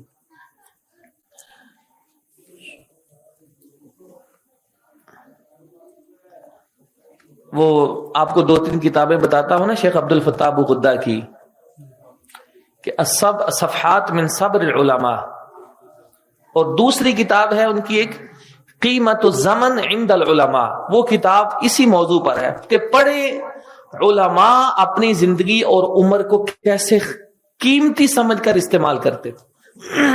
یعنی ایک عام آدمی ہے نا، اس کی زندگی صرف اپنے لیے ہوتی ہے، اس نے اپنا جینا ہوتا ہے۔ ایک عالم دین نے زندگی اپنے لیے نہیں گزارنی، اس نے ہزاروں لاکھوں دوسروں کے فائدے کے لیے زندگی گزارنی ہوتی۔ تو اس پر کتنی ذمہ داریاں ہیں کہ پہلے اس نے تیاری کرنی ہے کہ میں نے ہزاروں لاکھوں لوگوں کو کچھ سکھانا اور پڑھانا ہے۔ تو یہ خود اپنے پڑھنے سے مشکل ہوتا ہے، کسی کو سمجھانے سکھانے کے لیے پڑھنا۔ سمجھا کہ امام احمد سے پوچھا گیا نا کہ عمل، یہ بتائیے علم سیکھتے ہوئے نیت کیا کرنی ہے، یعنی ہم پڑھتے ہیں تو نیت کیا ہونی چاہیے؟ فرمایا سب سے پہلے کہ جو پڑھوں گا خود عمل کروں گا، یعنی اپنے سے جہالت دور کروں گا اور عمل کروں گا، اور دوسرا جو میں علم پڑھوں گا دوسروں کو سکھاؤں گا، یہ نیت کر کے علم پڑھنا چاہیے۔ تو ایک عالم دین جس کے اوپر اتنی ذمہ داریاں ہوں، پوری امت ہو، کیونکہ نبوت کا سلسلہ ختم ہو گیا، اب ایک عالم دین جس مقام پر جاتا ہے وہ ایک نبی کے قائم مقام ہوتا ہے۔ العلماء ورثۃ الانبیاء کا یہ معنی ہے، پیسہ کوئی نہیں ملتا وارث کو، وہ ذمہ داری ملتی ہے جو نبی کو اللہ دیا کرتا تھا۔ تو اب اگر وہ ذمہ داری نبھاتا ہی نہیں ہے، اس کے پاس سب کچھ ہو رہا ہے، گناہ سر عام ہو رہے ہیں، سارے کام علانیہ ہو رہے، نہ بولتا ہے، نہ کہتا ہے، نہ روکتا ہے، جتنی طاقت ہے، تو یہ بہت بڑا مجرم ہے۔ تو بندے کو سوچنا چاہیے۔ اب آگے امام ابن قدامہ نے ایک مثال بڑی لمبی دی ہے، شاید یہی مثال چلے اور درس ختم ہو جائے۔ مثال الدنیا و اہلیہا، آؤ اب ہم تم دنیا اور دنیا میں رہنے والوں کی حقیقت ایک مثال سے سمجھاتے ہیں۔ اب ذرا یہ مثال پڑھیے۔ وإنني خطر لي أن أمثل هذا الدنيا وأهلها كمثل أهل سفينة ألقتهم الريح إلى جزيرة في البحر فيها معادن الجواهر كلها من الياقوت والزمرد والزبرجد واللؤلؤ والمرجان والدر وما دون ذلك إلى العقيق والشيح ثم بعد ذلك زلف وحجارة لا قيمة لها وفيها أنهار وبساتين وفي الجزيرة حمى الملك قد حد له حدودا وأحاط عليه حائطا فيه خزائن الملك وإماء وولدان. کہتے ہیں میرے دل میں یہ خیال پیدا ہوا کہ میں دنیا اور دنیا والوں کی نا ایک مثال دے کر آپ کو سمجھاتا ہوں کہ حقیقت کیا ہے دنیا کی اور دنیا والوں کی. کیا مثال ہے؟ کمثل اہل سفینۃ، کچھ لوگ تھے وہ بحری جہاز پر سفر کر رہے تھے. القتهم الریح الی جزیرۃ فی البحر، آندھی آئی، وہ جہاز کا رخ موڑ کر ایک جزیرے پر لے گئی. یعنی جہاز والے ایک جزیرے پر پہنچ جاتے ہیں. اس جزیرے میں کیا کچھ ہے؟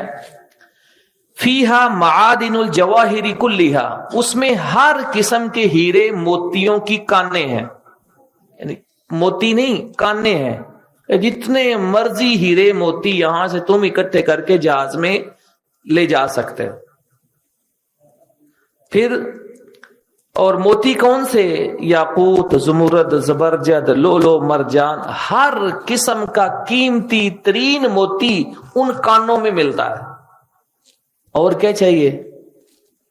ارسلان صاحب ہم خواہش کریں کہ کاش ہمارا جہاز بھی ایسی جگہ پر چلا جائے. ان کون خواہش نہیں کرے گا؟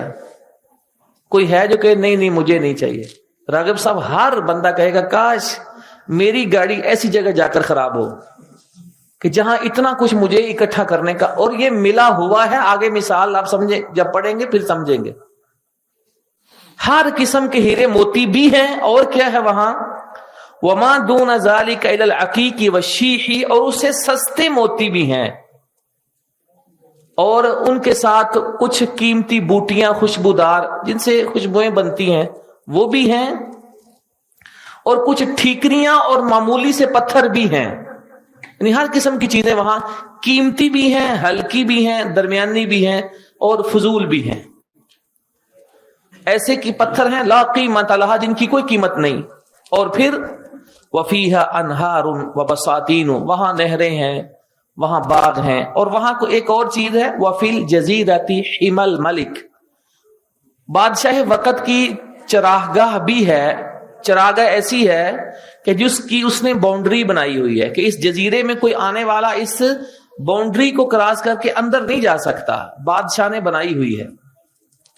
وَأَحَاطَ عَلَيْهِ حَائِطًا، دیوار بنائی ہے اس چراگاہ میں. کیا ہے؟ کہتے ہیں فِيهِ خَزَائِنُ الْمَلِكِ وَإِمَاءٌ وَوِلْدَانٌ، اس میں بادشاہ نے نا اپنے خزانے جمع کیے ہوئے، جزیرے میں رکھے ہوئے. وہاں بادشاہ کی لونڈیاں ہیں اور بچے ہیں. تو یہ سارا کچھ اس چراگاہ کے اندر رکھ کے اس نے ایک باؤنڈری بنا کر ممنوع قرار دیا ہے کہ یہاں داخلہ ممنوع ہے. اب یہ جہاز والے جب اس جزیرے میں اترتے ہیں تو کیا کرتے ہیں؟ کہتے ہیں ان کے 4 گروہ بن جاتے ہیں کام کے اعتبار سے، کام کرنے کے اعتبار سے. اب دیکھیے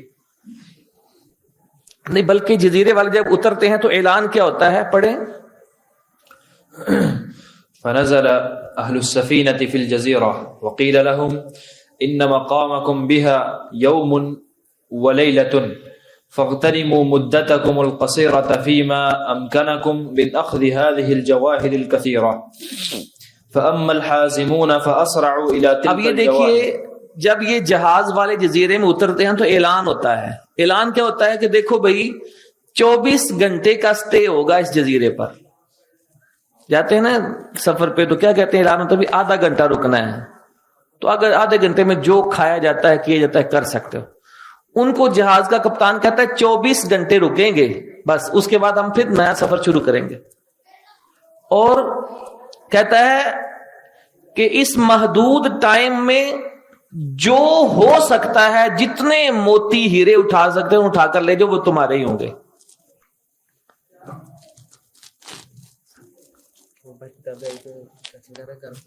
نہیں، اوپر اوپر چابی ہے مکان کی، دروازے پہ ہے، ان سے لے لیں۔ بلکہ بعد اللہ آپ ساتھ جاؤ۔ ہے اچھا، ایک تو ٹائمنگ بتاتے ہیں کہ 24 گھنٹے سٹے ہوگا، دوسرا کیا کہتے ہیں فَغْتَنِمُوا مُدَّتَكُمْ الْقَصِيرَةَ، جو تھوڑی سی ٹائمنگ تمہیں ملی ہے نا 24 گھنٹے کی، اس کو غنیمت جانو اور کرو کیا فِيمَا أَمْكَنَكُمْ مِنْ أَخْذِ هَذِهِ الْجَوَاهِرِ الْكَثِيرَةِ، کہ جتنے ہیرے یہاں سے لے جا سکتے ہو تمہیں چھٹی ہے اور تمہیں اجازت ہے۔ اب دیکھیے آگے کیا ہوتا ہے، کتنا بڑا چانس ہے شراز صاحب، لیکن اب اس کو جو ضائع کرے گا، کوئی کرے گا کہ نہیں کرے گا؟ اب دیکھیے کریں گے، آگے دیکھیں ذرا۔ فأما الحازمون فأسرعوا إلى تلك الجواهر يتنقون منها ويحملونه إلى مخازنهم في السفينة ويجدون ويجتهدون، کہتے ہیں جو تو سمجھدار لوگ تھے نا اس جہاز کے مسافروں میں، وہ کیا کرتے ہیں، وہ تو بڑی جلدی جلدی جاتے ہیں، ہیرے موتی اٹھاتے ہیں اور اپنے لیے جہاز میں لے جا کر جمع کرنا شروع کر دیتے ہیں۔ ہر مسافر کو چھوٹ ہے نا، جتنے مرضی اٹھا لو۔ تو جو سمجھدار عقل مند ہیں ان کا گروہ کیا کرتا ہے، سمجھداروں کا، کہ وہاں سے جلدی جلدی اٹھاتا ہے، محنت کرتا ہے، شدید جد و جہد کرتا ہے اور ہیرے موتی جمع کرنے لگتا ہے، حتیٰ کہ جب کام کر کر کے تھک ہی جاتا ہے بندہ، جب ان کو تھکاوٹ آتی ہے نا تو پھر کیا کرتے ہیں، دیکھیں آگے۔ فإذا تعبوا تذكروا قدر تلك الجواهر التي يحصلونها وكثرة قيمتها وقلة مقامهم في تلك الجزيرة وأنهم عن قليل راحلون منها لا يقدرون على الازدياد فرفضوا الراحة وتركوا الدعة وأقبلوا على الجد والاجتهاد۔ اچھا، جب وہ تھک جاتے ہیں، بندہ 8-10 گھنٹے کام کر کے، بڑا بھی مزدور اور تھک ہی جاتا ہے، تو تھک کر آرام کرتے ہیں؟ نہیں، کہتے ہیں کہ جب وہ کام کر کر کے تھک جاتے ہیں نا تو آرام کے بجائے وہ یاد کرتے ہیں کہ یہ ہیرے تو بڑے قیمتی ہیں جو ہمیں یہاں مفت میں مل رہے ہیں، اور یہاں ٹھہرنا بھی صرف 24 گھنٹے کے لیے، یہ نہیں کہ آج سوتے ہیں کل کر لیں گے، وقت بھی تھوڑا ہے، چیز بھی بڑی قیمتی ہے۔ اور پھر کہتے ہیں کہ تھوڑی ٹائم کے بعد تو ہم نے یہاں سے ویسے ہی ہمیشہ کے لیے چلے جانا ہے، یہاں جزیرے میں کوئی واپسی کا امکان نہیں ہے جب جہاز یہاں سے چلا گیا۔ پھر فرفضوا الراحة وتركوا الدعة، وہ سونے کا اور آرام کرنے کا خیال ہی جٹک دیتے ہیں کہ نہیں، بالکل نہیں سونا ہے، آرام کرنا ہی نہیں۔ پھر کیا کرنے لگتے ہیں، وَأَقْبَلُوا عَلَى الْجِدِّ وَالْإِجْتِهَادِ، پھر ہیرے موتی اپنے جہاز میں ڈونا شروع کر دیتے ہیں۔ عقل مند یہ کرتے ہیں، لیکن دوسرے لوگ بھی ہیں۔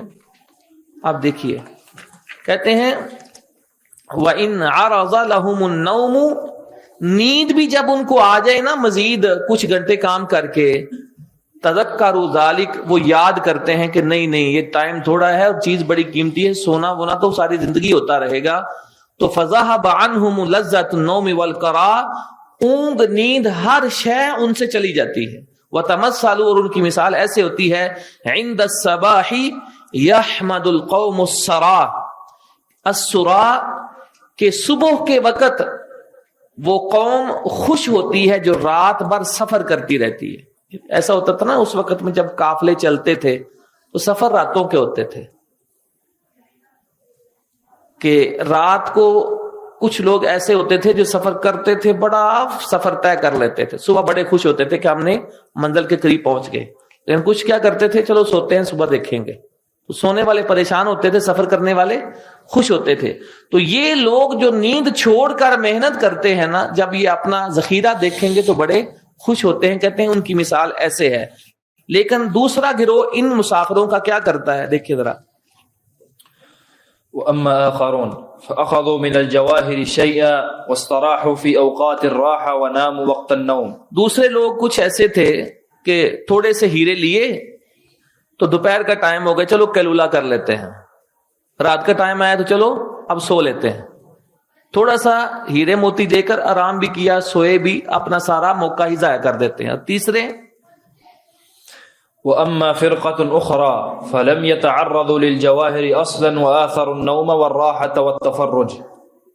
جو تیسرا گروہ تھا ان مسافروں کا, وہ کیا کرتا ہے, ہیرے موتیوں کو آنکھ اٹھا کر دیکھتا ہی نہیں, کہ چھوڑو وہ بعد میں دیکھیں گے, پہلے اپنا سوتے ہیں, کھاتے پیتے ہیں, آرام سے بیٹھتے ہیں. یعنی وہ سارا موقع ضائع کر دیتے ہیں. اب یہ جو تیسرا گروہ ہے, ان میں سے کئی قسم کے لوگ ہیں. کہاں ضائع کرتے ہیں وہ وقت جو جزیرے والا ملتا ہے؟ دیکھیں, ومنهم قوم اقبلوا على بناء المساكن والقصور والدور. وہ کہتے ہیں ہیرے موتی چھوڑو, یہاں نا کوئی اچھا سا گھر بناتے ہیں, سونے کے لیے بیڈ رکھتے ہیں, اس پہ آرام کرتے ہیں. وہ سمجھتے ہیں کہ شاید ہم نے یہاں ہمیشہ ہی رکنا ہے. ٹائم 24 گھنٹے کا تھا. کہتے نہیں, پہلے گھر بناتے ہیں, سوتے ہیں آرام سے, پھر اس کے بعد جاتے ہیں ہیرے جواہر لینے کے لیے. جی. وقوم اقبلوا على جمع الزلف والصدف والحجارة والشقف. اور دوسرے بیوقوف کیا کرتے ہیں, جو ہلکے کم قیمت اور فضول پتھر اور ٹھیکریاں ہوتی ہیں نا, ان کو جمع کرنے لگتے ہیں. یعنی ہیرے جواہر کو چھوڑ کر ٹھیکریاں, پتھر, سپیاں جو بالکل بیکار ہیں, ان کو جمع کرنے لگتے ہیں. چلو یہ جا کر نا اپنے جہاز میں رکھتے ہیں. جی. وقوم اقبلوا على اللعب والترهات وتشاغلوا باللذات وسماع الحكايات مطربات وقالوا ذرة منقودة خير من درة موعودة. اور ان تیسرے بیوقوفوں میں سے کچھ لوگ ایسے ہیں جو کھیل کود میں لگ جاتے ہیں, فضول باتوں اور کاموں میں لگ جاتے ہیں, اور مزیدار چیزوں میں یا مزیدار واقعات سننے سنانے میں مشغول ہو جاتے ہیں. اور کہتے کیا ہیں, ذرۃ منقودۃ خیر من درۃ موعودۃ. کہتے ہیں کہ جو نقدی ذرہ بھی ہو نا, جو ہمیں ابھی مل رہا ہے, یہ بہتر ہے اس ہیرے اور موتی سے جس کا وعدہ ہے کہ وہ بھی تمہیں ملے گا. ایک مثال دیتے ہیں, عرب میں یہ محاورہ ہے کہ بے وقوف کہتے ہیں کہ جو نقدی ہے تھوڑی بھی ہو تو اس ادھار سے بہت بہتر ہے جس کا وعدہ ہو رہا ہے کہ وہ بعد میں ملے گا. تو وہ یہ کہہ کرنا کہ چلو ایشو آرام مزے کرتے ہیں, کھاتے پیتے ہیں, ان ہیرو جواہرات کو جب بیچنا ہے, کتنے پیسے ملنے ہیں, وہ تو بات کی باتیں ہیں. اب آگے والفرقة الثالثة. اور یہ تیسرا گروہ جو بتایا ہے نا کہ ہیرے موتیوں کو دیکھتا بھی نہیں, بیکار کاموں میں مشغول رہتا ہے, پھر یہ تیسرا گروہ آگے کیا کرتا ہے, عدلوا الى حمى الملک, موتی جواہر چھوڑ کر وہ جو بادشاہ کا جو فارم تھا نا, جہاں اس کے خزانے تھے نا, اس کی طرف جاتا ہے. حالانکہ وہ ممنوع تھا کہ اس علاقے میں کوئی داخل نہیں ہو سکتا ہے, بادشاہ نے منع کیا ہے. ابھی اٹھتے ہیں تو اس کا رخ کرتے ہیں. وطافوا به فلم يجدوا له بابا وہ ففتحوا اس کو له. چاروں طرف سے دیکھتے ہیں, دروازہ کوئی نہیں, ظاہر ہے منع ہے, داخلہ انٹری بند ہے, دروازہ کہاں سے ہوگا, راستہ ہی کوئی نہیں جانے کا. پھر کیا کرتے ہیں, ففتحوا لهم فيه سلمن, وہاں نا ایک توڑ پھوڑ کر راستہ بناتے ہیں اندر جانے کا, باؤنڈری کو توڑتے ہیں. واقتحموه, اور اس کو پھلانگ کر چراگاہ کے اندر چلے جاتے ہیں. ففتحوا خزائن الملک, وہ جو خزانوں کے دروازے تھے نا وہ کھولتے ہیں. وکسروا ابوابها وانتهبوا منها, وہ دروازے توڑتے ہیں اور اسے لوٹنے لگتے ہیں, جو ممنوع تھا اسے لوٹنے لگتے ہیں. وعبثوا بجوار الملک والولدان, اور وہاں جو لونڈیاں تھیں, غلام تھے نا, ان سے کھیل کود کرنے لگتے ہیں. وقالوا لیس لنا دار غیر هذه الدار, وہ کہتے ہیں بس ہم نے یہیں رہنا, ہم نے کہیں اور نہیں جانا. حالانکہ ٹائم 24 گھنٹے کا ہے, سمجھے بیٹھے ہیں کہ ہم نے اب یہیں رہنا ہے. بات یہاں لونڈیاں, غلام, خزانہ, اتنا آرام دہ فارم ہو, سب کچھ ہے, تو ہم نے اب یہیں رہنا ہے اور کہیں بھی نہیں جانا. وَأَقَامُوا عَلَى ذَلِكَ حَتَّى ذَهَبَتْ مُدَّةُ الْمُقَامِ, ادھر ہی ٹھہرتے ہیں حتیٰ کہ وہاں جو 24 گھنٹے کا ٹائم تھا وہ پورا ہو جاتا ہے. وَضُرِبَتْ كُؤُوسُ الرَّحِيلِ, اور نکارہ بج جاتا ہے کہ آؤ بھائی سارے جہاز میں بیٹھو, اب یہاں سے ہم نکلنے لگے ہیں. وَنُودِيَ بالتحویل بالحث والتعجیل، اور جلدی جلدی سب کو بلا کر جہاز پر بٹھا لیا جاتا ہے، سارے کے سارے واپس وہاں آ جاتے ہیں۔ اب آگے دیکھیے،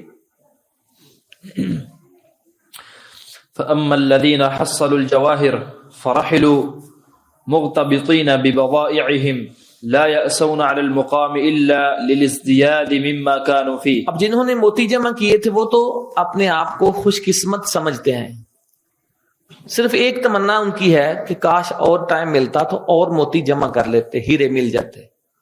وہ لوگ تو ایسے خوش خوش وہاں سے جاتے ہیں۔ دوسرے، وأما الفرقة الثانية فاشتد جزعهم لعدم استبضاعهم وكثرة تفريطهم وقلة زادهم وتركهم ما عمروه وارتحالهم إلى ما خربوه۔ جو دوسرا گروہ تھا نا کہ تھوڑے سے ہیرے جمع کیے، باقی سوئے، کھایا پیا، آرام کیا، وہ بڑے پچھتاتے ہیں کہ ہمیں تو سامان بھی ہم نے نہیں جمع کیا اور بڑی کوتاہی کی ہے، زیادہ راہ بھی تھوڑا سا وہاں سے لیا ہے، اور جو مفید چیزیں تھیں اس کو چھوڑ دیا ہے، اب جہاں جا رہے ہیں وہاں کچھ بھی نہیں آگے ہاتھ میں آئے گا۔ یعنی وہ تو ایسے کچھ ہے ان کے پاس، پھر بھی پچھتاتے ہیں کہ کاش محنت کر لیتے تو کچھ سامان ہم بھی جمع کر لیتے۔ تیسرے لوگ کیا کہتے ہیں؟ وأما الفرقة الثالثة فكانوا أشد جزعا وأعظم مصيبة وقيل لهم لا ندعكم حتى تحملكم ما أخرجتم من خزائن الملك في أعناقكم وعلى ظهوركم، فارتحلوا على هذه الصفة حتى وردوا مدينة الملك العظمى، فنودي في المدينة أنه قد قدم قوم كانوا في معادن الجواهر، فتلقاهم أهل المدينة وتلقاهم الملك وجنوده فاستنزلوهم وقيل لهم اعرضوا بضائعكم على الملك۔ تیسرا گروہ تو سب سے زیادہ پریشان تھا، جس نے کچھ کیا بھی نہیں اور لوٹ مار بھی وہاں کی ہے۔ اب یہ سارے جاتے ہیں نا تو آگے بادشاہ کے پاس جاتے ہیں، وہاں ان کو کہا جاتا ہے لاؤ بھائی کیا کیا سامان لے کر آئے ہو، اس جزیرے پر گئے تھے، کون کتنا کیا لے کر آیا ہے۔ اب دیکھیے بادشاہ کو اپنا سامان دکھانے لگے۔ فأما أهل الجواهر فعرضت بضائعهم فحمدهم الملك وقال، جب وہ ہیرے موتی جو زیادہ سے زیادہ جمع کرنے والا پہلا گروہ تھا نا، وہ اپنا سامان سارا بادشاہ کو دیتا اور دکھاتا ہے، بادشاہ بڑا خوش ہوتا ہے، ظاہر ہے خوشی ہوگا کہ یہ سب سے زیادہ ہیرے لے کر آئے۔ تو بادشاہ پھر ان کو کیا دیتا ہے بدلے میں، آپ ذرا دیکھیے کیسی زندگی اب آگے ان کو ملنے والی ہے جن پہ بادشاہ خوش ہوتا ہے۔ وقال انتم خاصتي واهل مجالستي ومحبتي ولكم ما شئتم من كرامتي، کہتا ہے تم میرے آج کے بعد خاص قریبی لوگ ہو، میری ہر مجلس میں تم بیٹھو گے، میری محبت تمہیں ہمیشہ حاصل رہے گی، اور جو تم مطالبہ اور خواہش کرو گے میں بادشاہ تمہاری ہر خواہش پوری کروں گا۔ اتنا بادشاہ خوش ہوتا ہے ان پر۔ جی، وجعلهم ملوكا لهم ما شاءوا وإن سألوا أعطوا وإن شفعوا شفعوا وإن أرادوا شيئا كان، فقيل لهم خذوا ما شئتم واحتكموا ما أردتم فأخذوا القصور والدور بادشاہ ان کو اپنی مملکت میں وزیر یا اپنے عمال یا اپنی بادشاہت میں شریک کر لیتا ہے، اتنا خوش ہوتا ہے ان کو۔ بہت بڑی بادشاہت ہے، کوئی کسی کو دے دیا علاقہ صوبہ، کوئی کسی کو دے دیا، تو بادشاہت میں شریک کر لیتا ہے اور کہتا ہے کہ جو آج کے بعد تم چاہو لے سکتے ہو۔ وہ جب کبھی بادشاہ سے کسی کی سفارش کرتے ہیں نا تو بادشاہ ان کی سفارش بھی فوراً مانتا ہے۔ جب وہ کوئی چیز چاہتے ہیں بادشاہ کہتا ہے پوچھنے کی کیا ضرورت ہے، جو لینا ہے اپنی مرضی سے لے لو۔ فَأَخَذُوا الْقُصُورَ وَالدُّورَ وَالْحُورَ وَالْبَسَاتِينَ وَالْقُرَى وَالرَّسَاتِيقَ، تو وہ کیا کرتے ہیں، جو محل چاہتے ہیں لے لیتے ہیں، جس حور کو چاہتے ہیں لے لیتے ہیں، جس بستی، جس باغ، جس علاقے کو چاہتے ہیں اپنا بنا لیتے ہیں۔ اتنا بادشاہ ان کو چھوٹ دیتا ہے۔ اور آگے وَرَكِبُوا الْمَرَاكِبَ وَصَارَ بَيْنَ أَيْدِيهِمْ وَحَوْلَهُمْ الْوِلْدَانُ وَالْجُنُودُ، سواریوں پر بیٹھتے ہیں، آگے پیچھے ان کے لشکر، فوجی، سپاہی اور غلام ہوتے ہیں۔ وَسَارُوا مُلُوكًا يَنزِلُونَ فِي جِوَارِ الْمَلِكِ، وہ ایک بڑے بادشاہ کے پاس چھوٹے چھوٹے بادشاہ بن کر رہتے ہیں۔ وَيُجَالِسُونَهُ، جب چاہتے ہیں اس کی مجلس میں پہنچ جاتے ہیں۔ وَيَنظُرُونَ إِلَيْهِ، جب چاہتے ہیں اس کو دیکھ بھی لیتے ہیں۔ وَيَزُورُونَهُ، جس وقت چاہتے ہیں، ٹائم ہی کوئی نہیں، اس کے پاس جا کر اس کو مل بھی سکتے ہیں۔ وَيَشْفَعُونَ إِلَيْهِ فِي مَنْ شَاءُ، جس کی چاہتے ہیں سفارش کرتے ہیں۔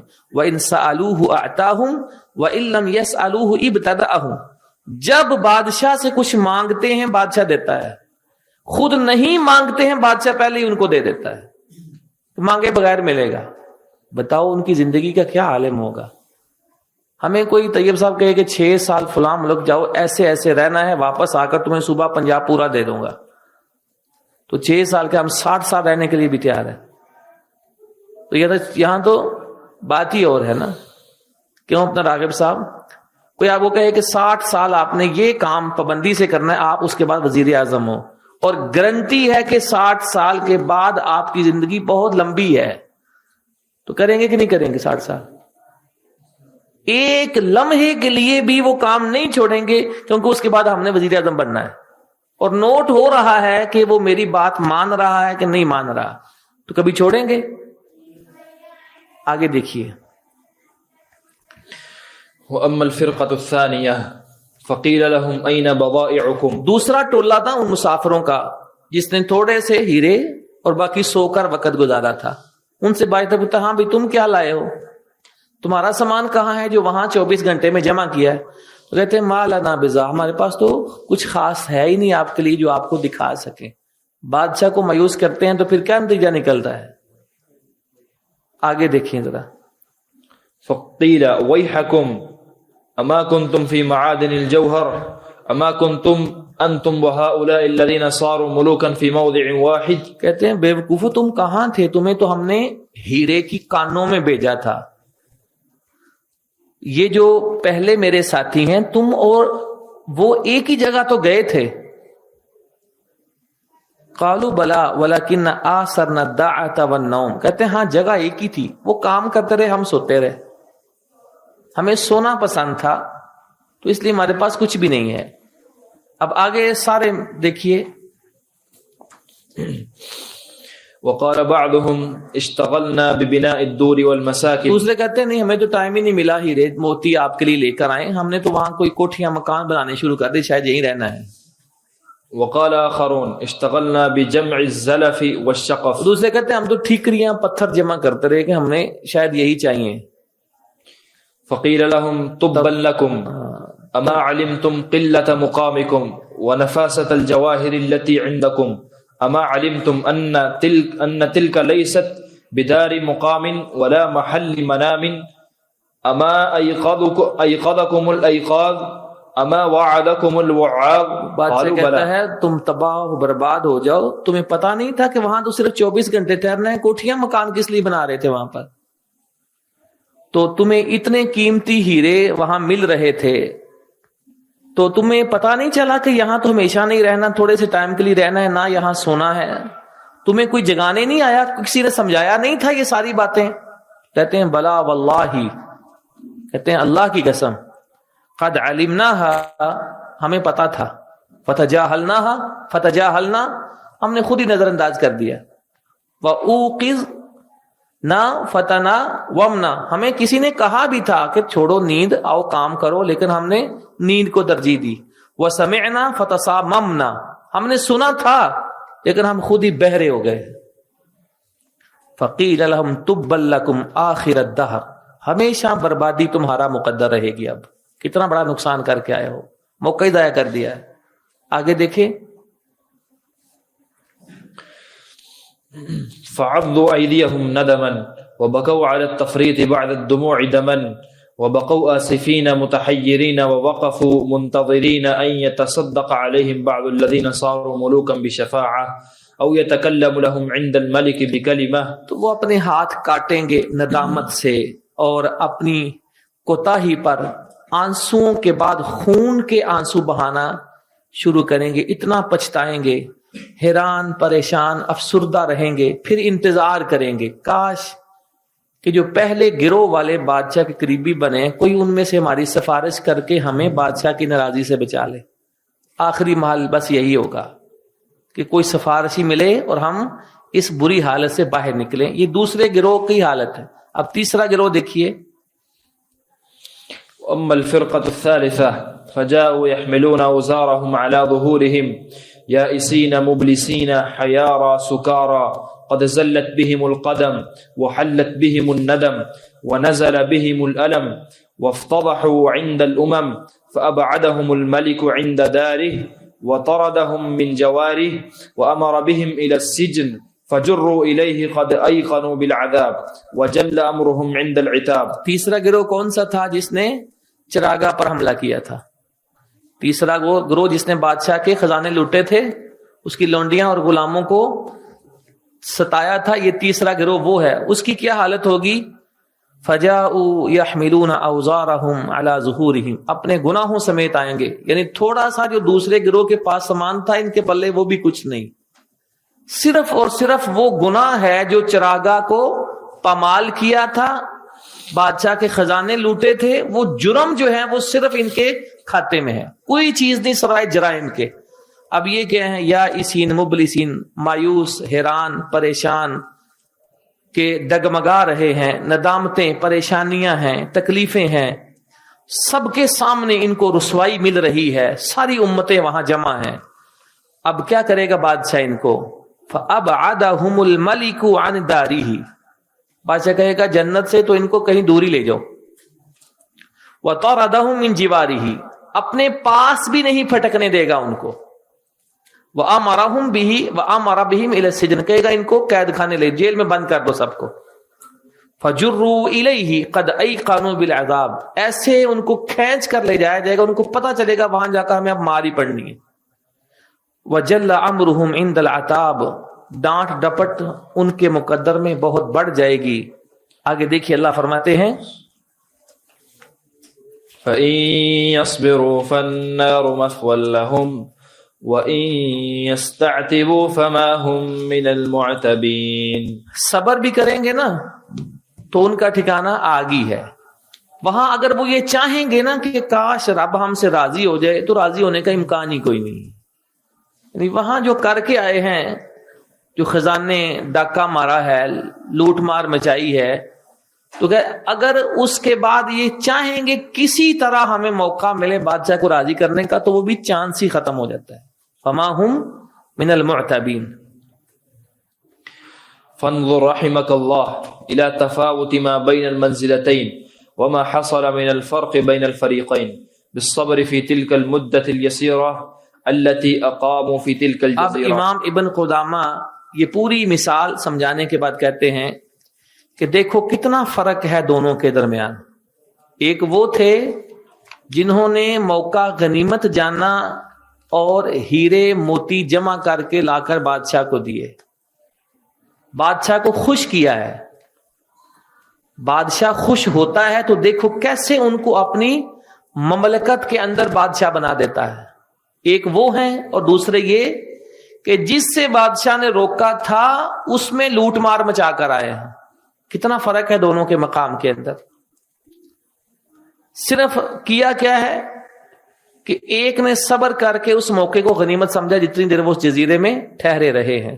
فہذا تقریب مثال الدنیا ومن عمل فيها بالطاعة ومن استوعبها بالتفریط والاضاعة، یہ مثال ہے جو ہم نے دی ہے دنیا کی اور جو اس میں نیکی کا عمل کرتے ہیں۔ نیکی والے جو ہیرے جواہر لے کر آئے بادشاہ کے پاس، بادشاہ خوش ہو گیا، اس نے کیا کیا؟ ان کو اپنی مملکت میں حصے دار بنا دیے، بادشاہتیں تقسیم کر دی۔ وَمَنِ اسْتَوْعَبَهَا بِالتَّفْرِيطِ وَالْإِضَاعَةِ، کچھ نے کوتاہی کی، کم محنت کی تو ان کو بس کیا ملا، اور کئی ایسے تھے سارا موقع ضائع کر رہے۔ تو یہ مثال ہے دنیا والوں کی۔ یہ محدود وقت دنیا میں ملا 24 گھنٹے کے برابر، تو یہاں سے جو ایسی چیزیں لے کر اللہ کے پاس جائے گا جو اللہ کو خوش کرنے والی، راضی کرنے والی ہیں، تو اللہ ان کو اپنی جنتوں کا مالک بنائے گا. اور مالک کتنا بنائے گا؟ حدیث میں آتا ہے جو آخری بندہ جنت میں جائے گا نا، سب سے آخر میں، وہ دیکھے گا، حدیث کے الفاظ ہیں کہ جیسے جنت فل ہے، کوئی جگہ ہی میرے لیے نہیں بچی، تو اس کو لگے گا میرا تو یہاں کوئی ٹھکانہ ہی نہیں ہے. تو اللہ اسے پوچھیں گے جنت میں کیا چاہیے؟ تو کہے گا یہاں تو کوئی جگہ ہی خالی نہیں ہے. تو اللہ کہیں گے اگر تمہیں میں جس دنیا سے تم آئے ہو 10 دنیاؤں کے برابر جگہ جنت میں دوں تو پھر راضی ہو گئے؟ تو حدیث کے الفاظ ہیں، وہ کہے گا اتسخر بی یا رب وانت رب العالمین، اللہ کیوں میرا مذاق اڑاتے ہو؟ 10 دنیاؤں کے برابر فرمایا اللہ اس آخری انسان کو جنت میں جگہ عطا کرے گا. تو جو پہلے گئے ہیں ان کو کیا ملے گا؟ جو آخر میں سب سے آخری انسان جنت میں جائے گا، اس دنیا کے برابر 10 دنیا جیسا مقام جگہ جنت میں اس بندے کو ملنے والی ہے. آخری بندے کی مثال ایسے ہے. لا الہ الا اللہ. آگے پڑھیں. اور جو بندہ یہاں سے ایسے کام کر کے گیا ہو جو اللہ کو ویسے ہی ناپسند ہو، یعنی ایک تو ہے کہ صغیرہ گناہ لے کر گیا تو وہ بھی بس، کبیرہ گناہ لے کر گیا تو وہ بھی بس یعنی ڈر رہا ہے اب مجھے جہنم میں جانا ہے کہ کوئی سفارشی ملے گا کوئی پتہ نہیں، وہ اللہ کی مرضی ہے. اور جو بندہ ویسے ہی گناہ جمع کر کے لے کر گیا تو چانس ہی کوئی نہیں ہے جہنم کے سوا کسی اور جگہ جانے کا. تو اس لیے امام ابن قدامہ رحمۃ اللہ علیہ فرماتے ہیں فاجتہد رحمک اللہ، کوشش کرو اللہ تم پر رحم فرمائے، فی الکون من الفرقۃ الاولی، پہلے گروہ میں تم میں بننا ہے. الذین استوعبوا الساعات بالطاعات ولم يفرطوا فی شیء من الاوقات، کہ جنہوں نے سارا ٹائم جتنا ملا تھا 24 گھنٹے کا وہ بادشاہ کا حکم مان کر گزارے تھے اور ایک لحظہ بھی اس وقت کا ضائع نہیں کیا تھا. آگے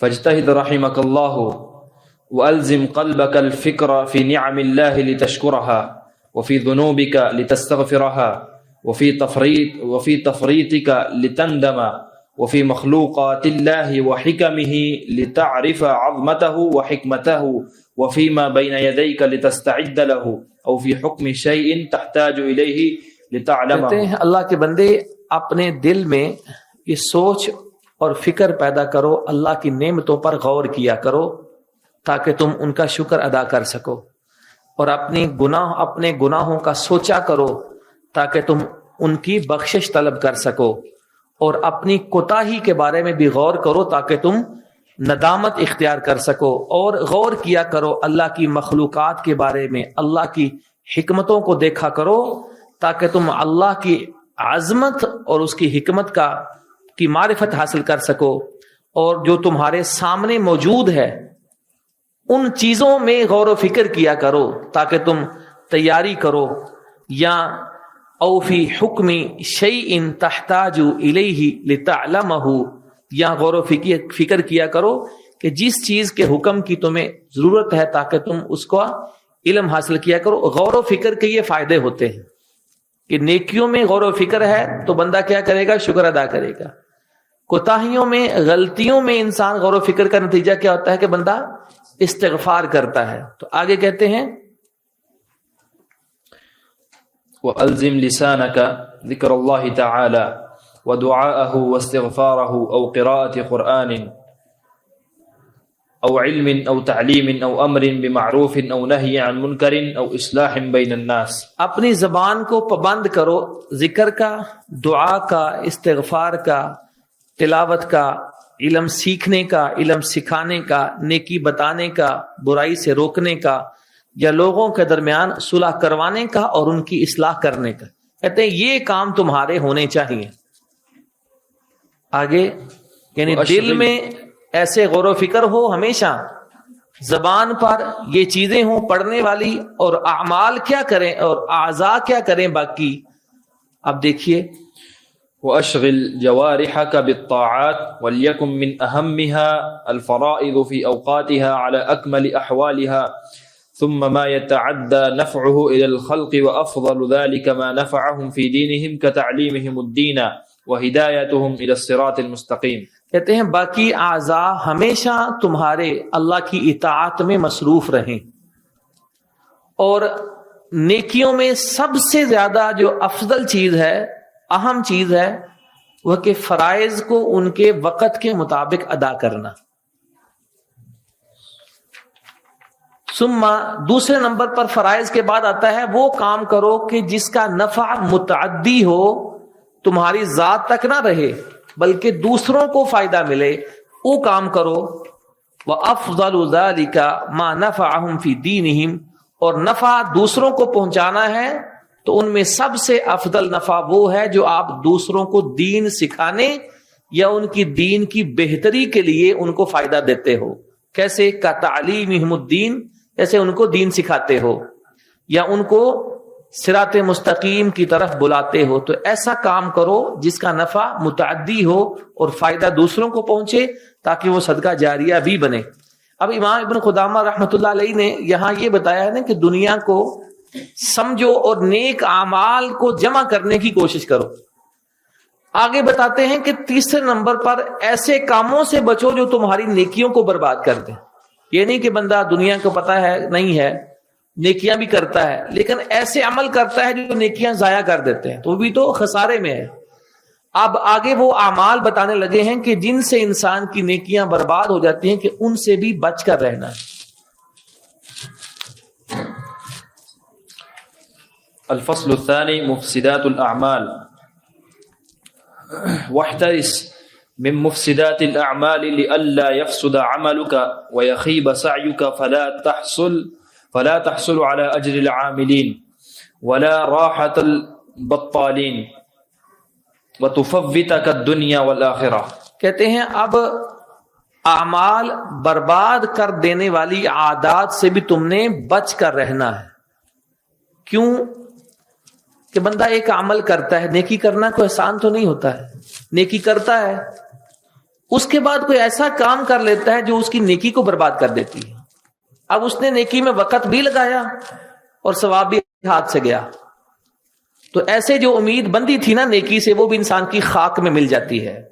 تو کہتے ہیں نہ تو اسے نیکی کرنے والوں کا اجر ہاتھ میں آتا ہے، اور نہ کھیل کود میں مصروف لوگوں کا جو عیش و آرام تھا وہی اس کو ملتا ہے۔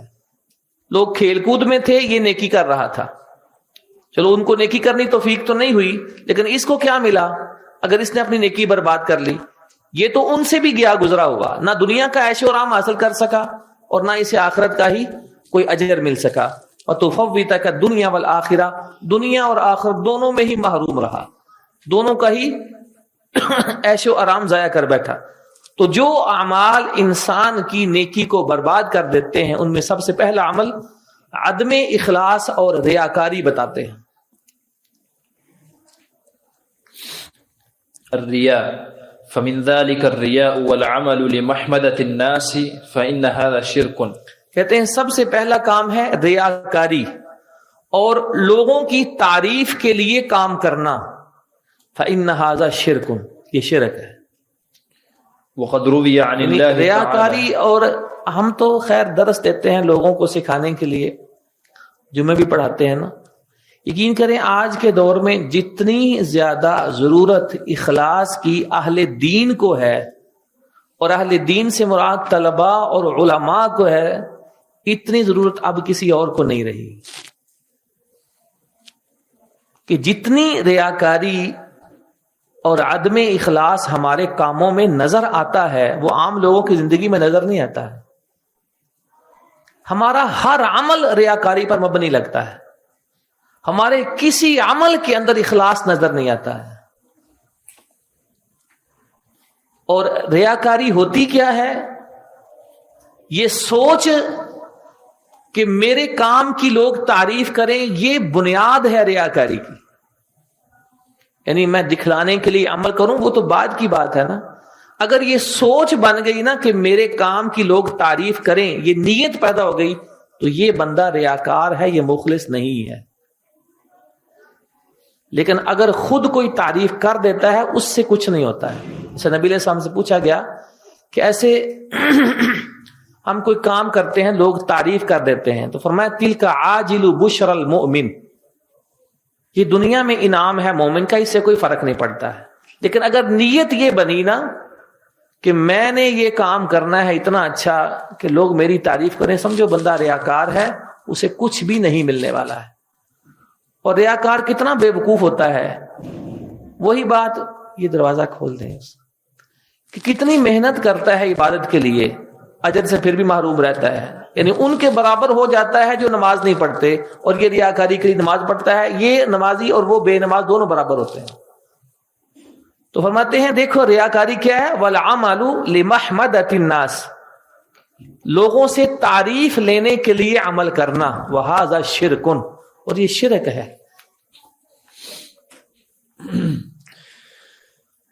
وقد روی عن اللہ تعالی انہ قال, یقین کرو ہمارے پہلے علماء کا عالم یہ تھا کہ وہ اپنی نیکیاں چھپایا کرتے تھے, اور وہ کہا کرتے تھے کہ دیکھو لوگوں جس طرح اپنے گناہ چھپاتے ہو نا, ایسے نیکیاں بھی چھپایا کرو.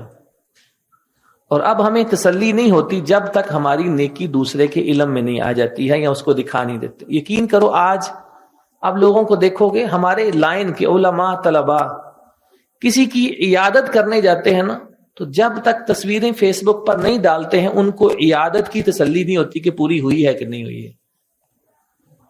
کسی کی دعوت کریں گے نا نیک لوگوں کی, جب تک تصویریں کھینچ کر نہیں ڈال لیں گے ان کی تسلی نہیں ہوگی کہ ہم نے کسی کی دعوت کی. یقین کرو حتیٰ کہ میں نے دیکھا ہے کئی لوگ وفات پر تعزیت کرنے جاتے ہیں نا, تو تصویریں فیس بک پر لگی ہوتی ہیں. باقی تو خیر چھوڑے نا کہ دعوت و تبلیغ کی تصویریں اور یہ وہ, ان چیزوں کی جس میں انسان کی ویسی حالت خراب ہوتی ہے, قبر پر ہاتھ دعا مانگ رہا ہے اور دوسرا اس کی تصویر کھینچ کر فیس بک پر لگا رہا ہے, یہ حالت ہو چکی ہے. تو یہ ان میں کہاں اخلاص ہے؟ پیچھے میں نے آپ کو ایک قول دیا تھا کہ ایک داعی جو ہوتا ہے نا, اگر اخلاص کے بغیر دعوت دیتا ہے تو مشرک ہوتا ہے, اور اگر علم کے بغیر دعوت دیتا ہے تو وہ بدعتی ہوتا ہے. یہ کوئی چھوٹی بات ہے, اور ہے بالکل حقیقت ہے. اخلاص کے بغیر ہمارا کوئی کام بھی ہوگا تو ریا ہوگا, شرک ہوگا, اس کا کیا فائدہ ہمیں؟ اس لیے میں نے کہا کہ ہمیں امام ابن ابی دنیا کی کتاب میں جو الاخلاص کتاب ہے نا, اس کو بڑی توجہ سے پڑھنا چاہیے.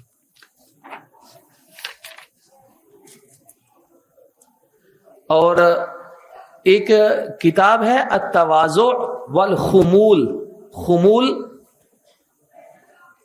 مؤلف کا نام بھول گیا, مستقل کتاب ہے کہ شہرت کے فتنے سے بچو, التواضع والخمول. اب دیکھو ہم مشکات میں ایک حدیث پڑھتے ہیں, ان اللہ یحب کل تقی خفی, اللہ محبت کرتا ہے ہر اس بندے سے جو گناہ سے بچتا ہے اور اپنے آپ کو چھپا کر رکھتا ہے. ہم کہاں چھپاتے ہیں اپنے آپ کو؟ چلیں جہاں مجبوری ہے کہ مثلا خطبہ دینا ہے, سب کے سامنے کھڑا ہونا ہے, یہ تو ایک ہمارا فریضہ ہے, ہماری تمنا نہیں کہ لوگ ہمیں دیکھیں. یا آپ کچھ لکھتے ہیں تو اپنا نام لکھتے ہیں, کیونکہ نبی علیہ السلام کی سنت ہے کہ آپ کسی کو کچھ لکھ کر بھیجتے تھے تو اپنا نام لکھتے تھے.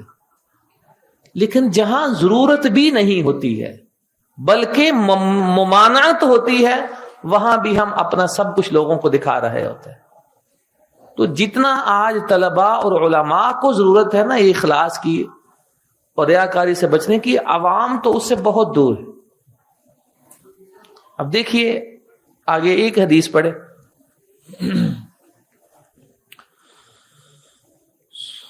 وقد لا يحصل للمرائي ما قصده فيخيب بالكلية وقد روينا أن رجلا كان يرائي بعمله فإذا مر بالناس قالوا, بڑی ہے جی, فقد روی عن اللہ تعالی, کہتے ہیں حدیث قدسی ہے, من عمل عملا لی اشرک فیہ غیری, اس نے کوئی کام کیا کہ جس سے میرے ساتھ کسی کو شریک کیا, یعنی عبادت میں شریک کیا یا ویسے عبادت دکھانے کے لیے عمل کیا فَهُوَ لِلَّذِي أَشْرَكَ، تو میں اسی کو دے دیتا ہوں، یہ ہے ہی اسی کے لیے جس کو اس نے شریک کیا ہے، وَأَنَا مِنْهُ بَرِيءٌ، میں وہ عمل ویسے ہی ضائع کر دیتا ہوں۔ اللہ کے ہاں اس عمل کی کوئی قدر و قیمت۔ اب دیکھیے کہ جہنم میں جانے والے کتنے برے برے لوگ ہوں گے، قرآن و حدیث بڑے پڑھے۔ اب یہ غور کریے کہ سب سے پہلا انسان کون ہوگا جو جہنم میں پھینکا جائے گا؟ اول من تسعر بهم النار، کہ جس سے جہنم کا افتتاح کیا جائے گا وہ بندہ ہوگا لیقال انہ قارئ یا لیقال انہ عالم۔ مقصد یہ تھا کہ جس نے اس لیے قرآن پڑھا پڑھایا، دین سکھایا لوگوں کو، صرف اس لیے اس کی خواہش تھی کہ لوگوں کو پتا چلے کہ میں بھی عالم ہوں اور قاری میں بھی ہوں، اس کے ساتھ جہنم کا افتتاح کیا جائے گا۔ اور یہ ہم سب سے پہلے حدیث مشکات میں پڑھتے ہیں، لیکن طالب علمی کا زمانہ بھی ہمارا ایسا گزرتا ہے، کوئی کام بھی تصویر کے بغیر نہیں ہوتا ہے، کوئی کام بھی تمنا ہوتی ہے کاش میرا نام بھی لکھا جائے، میری بھی شہرت ہو، میرا بھی پتہ چلے، کارکردگی سے نہیں، صرف میرے نام کا پتہ ہونا چاہیے۔ وہ کل کس کا قول دیا تھا؟ امام ایوب سختیانی رحمت اللہ علیہ کا، کہ کچھ لوگ ایسے ہوتے ہیں کہ وہ بڑا بننا چاہتے ہیں، اللہ ان کو ذلیل کر کے چھوٹا بناتا ہے۔ چھوٹا ہونے کا یہ مطلب ہوتا ہے کہ اللہ ان کی عزت نہیں رہنے دیتا ہے۔ اور کچھ لوگ دنیا میں ایسے ہیں کہ چھپتے ہیں انکساری سے، چھوٹا بنتے ہیں، لیکن اللہ ان کو بڑا بنا کر چھوڑتا ہے۔ اور یہ حدیث ہے، ما تواضع احد للہ الا رفعہ اللہ۔ یقین کریں ہم پڑھتے ہیں ہر سال، ہمارا ایمان کوئی نہیں ہوتا ہے، اس لیے کہ ایمان ہم سیکھے بغیر علم سیکھتے ہیں۔ اور صحابہ کا طریقہ کیا تھا؟ پہلے ایمان سیکھا جاتا تھا، پھر قرآن سیکھا جاتا تھا۔ تو جب پھر ایمان کے بعد قرآن پڑھتے تھے نا، فَازْدَدْنَا بِهِ ایمان کہتے ہیں، پھر ہمارے ایمان میں مزید اضافہ ہوتا تھا۔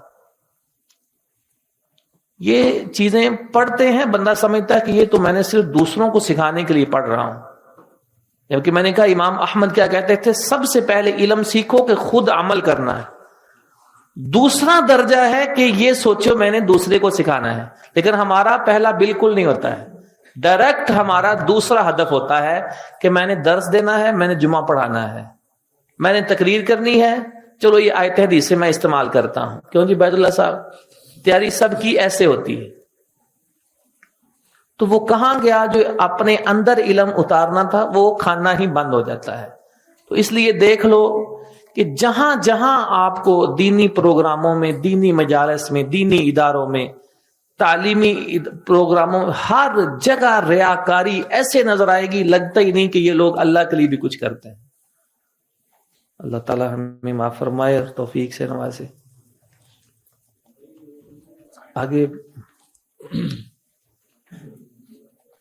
چلیں، اب آگے انشاءاللہ دیکھتے ہیں، پھر پڑھیں گے، اذان کا ٹائم ہو گیا۔ وآخر دعوانا الحمدللہ رب العالمین۔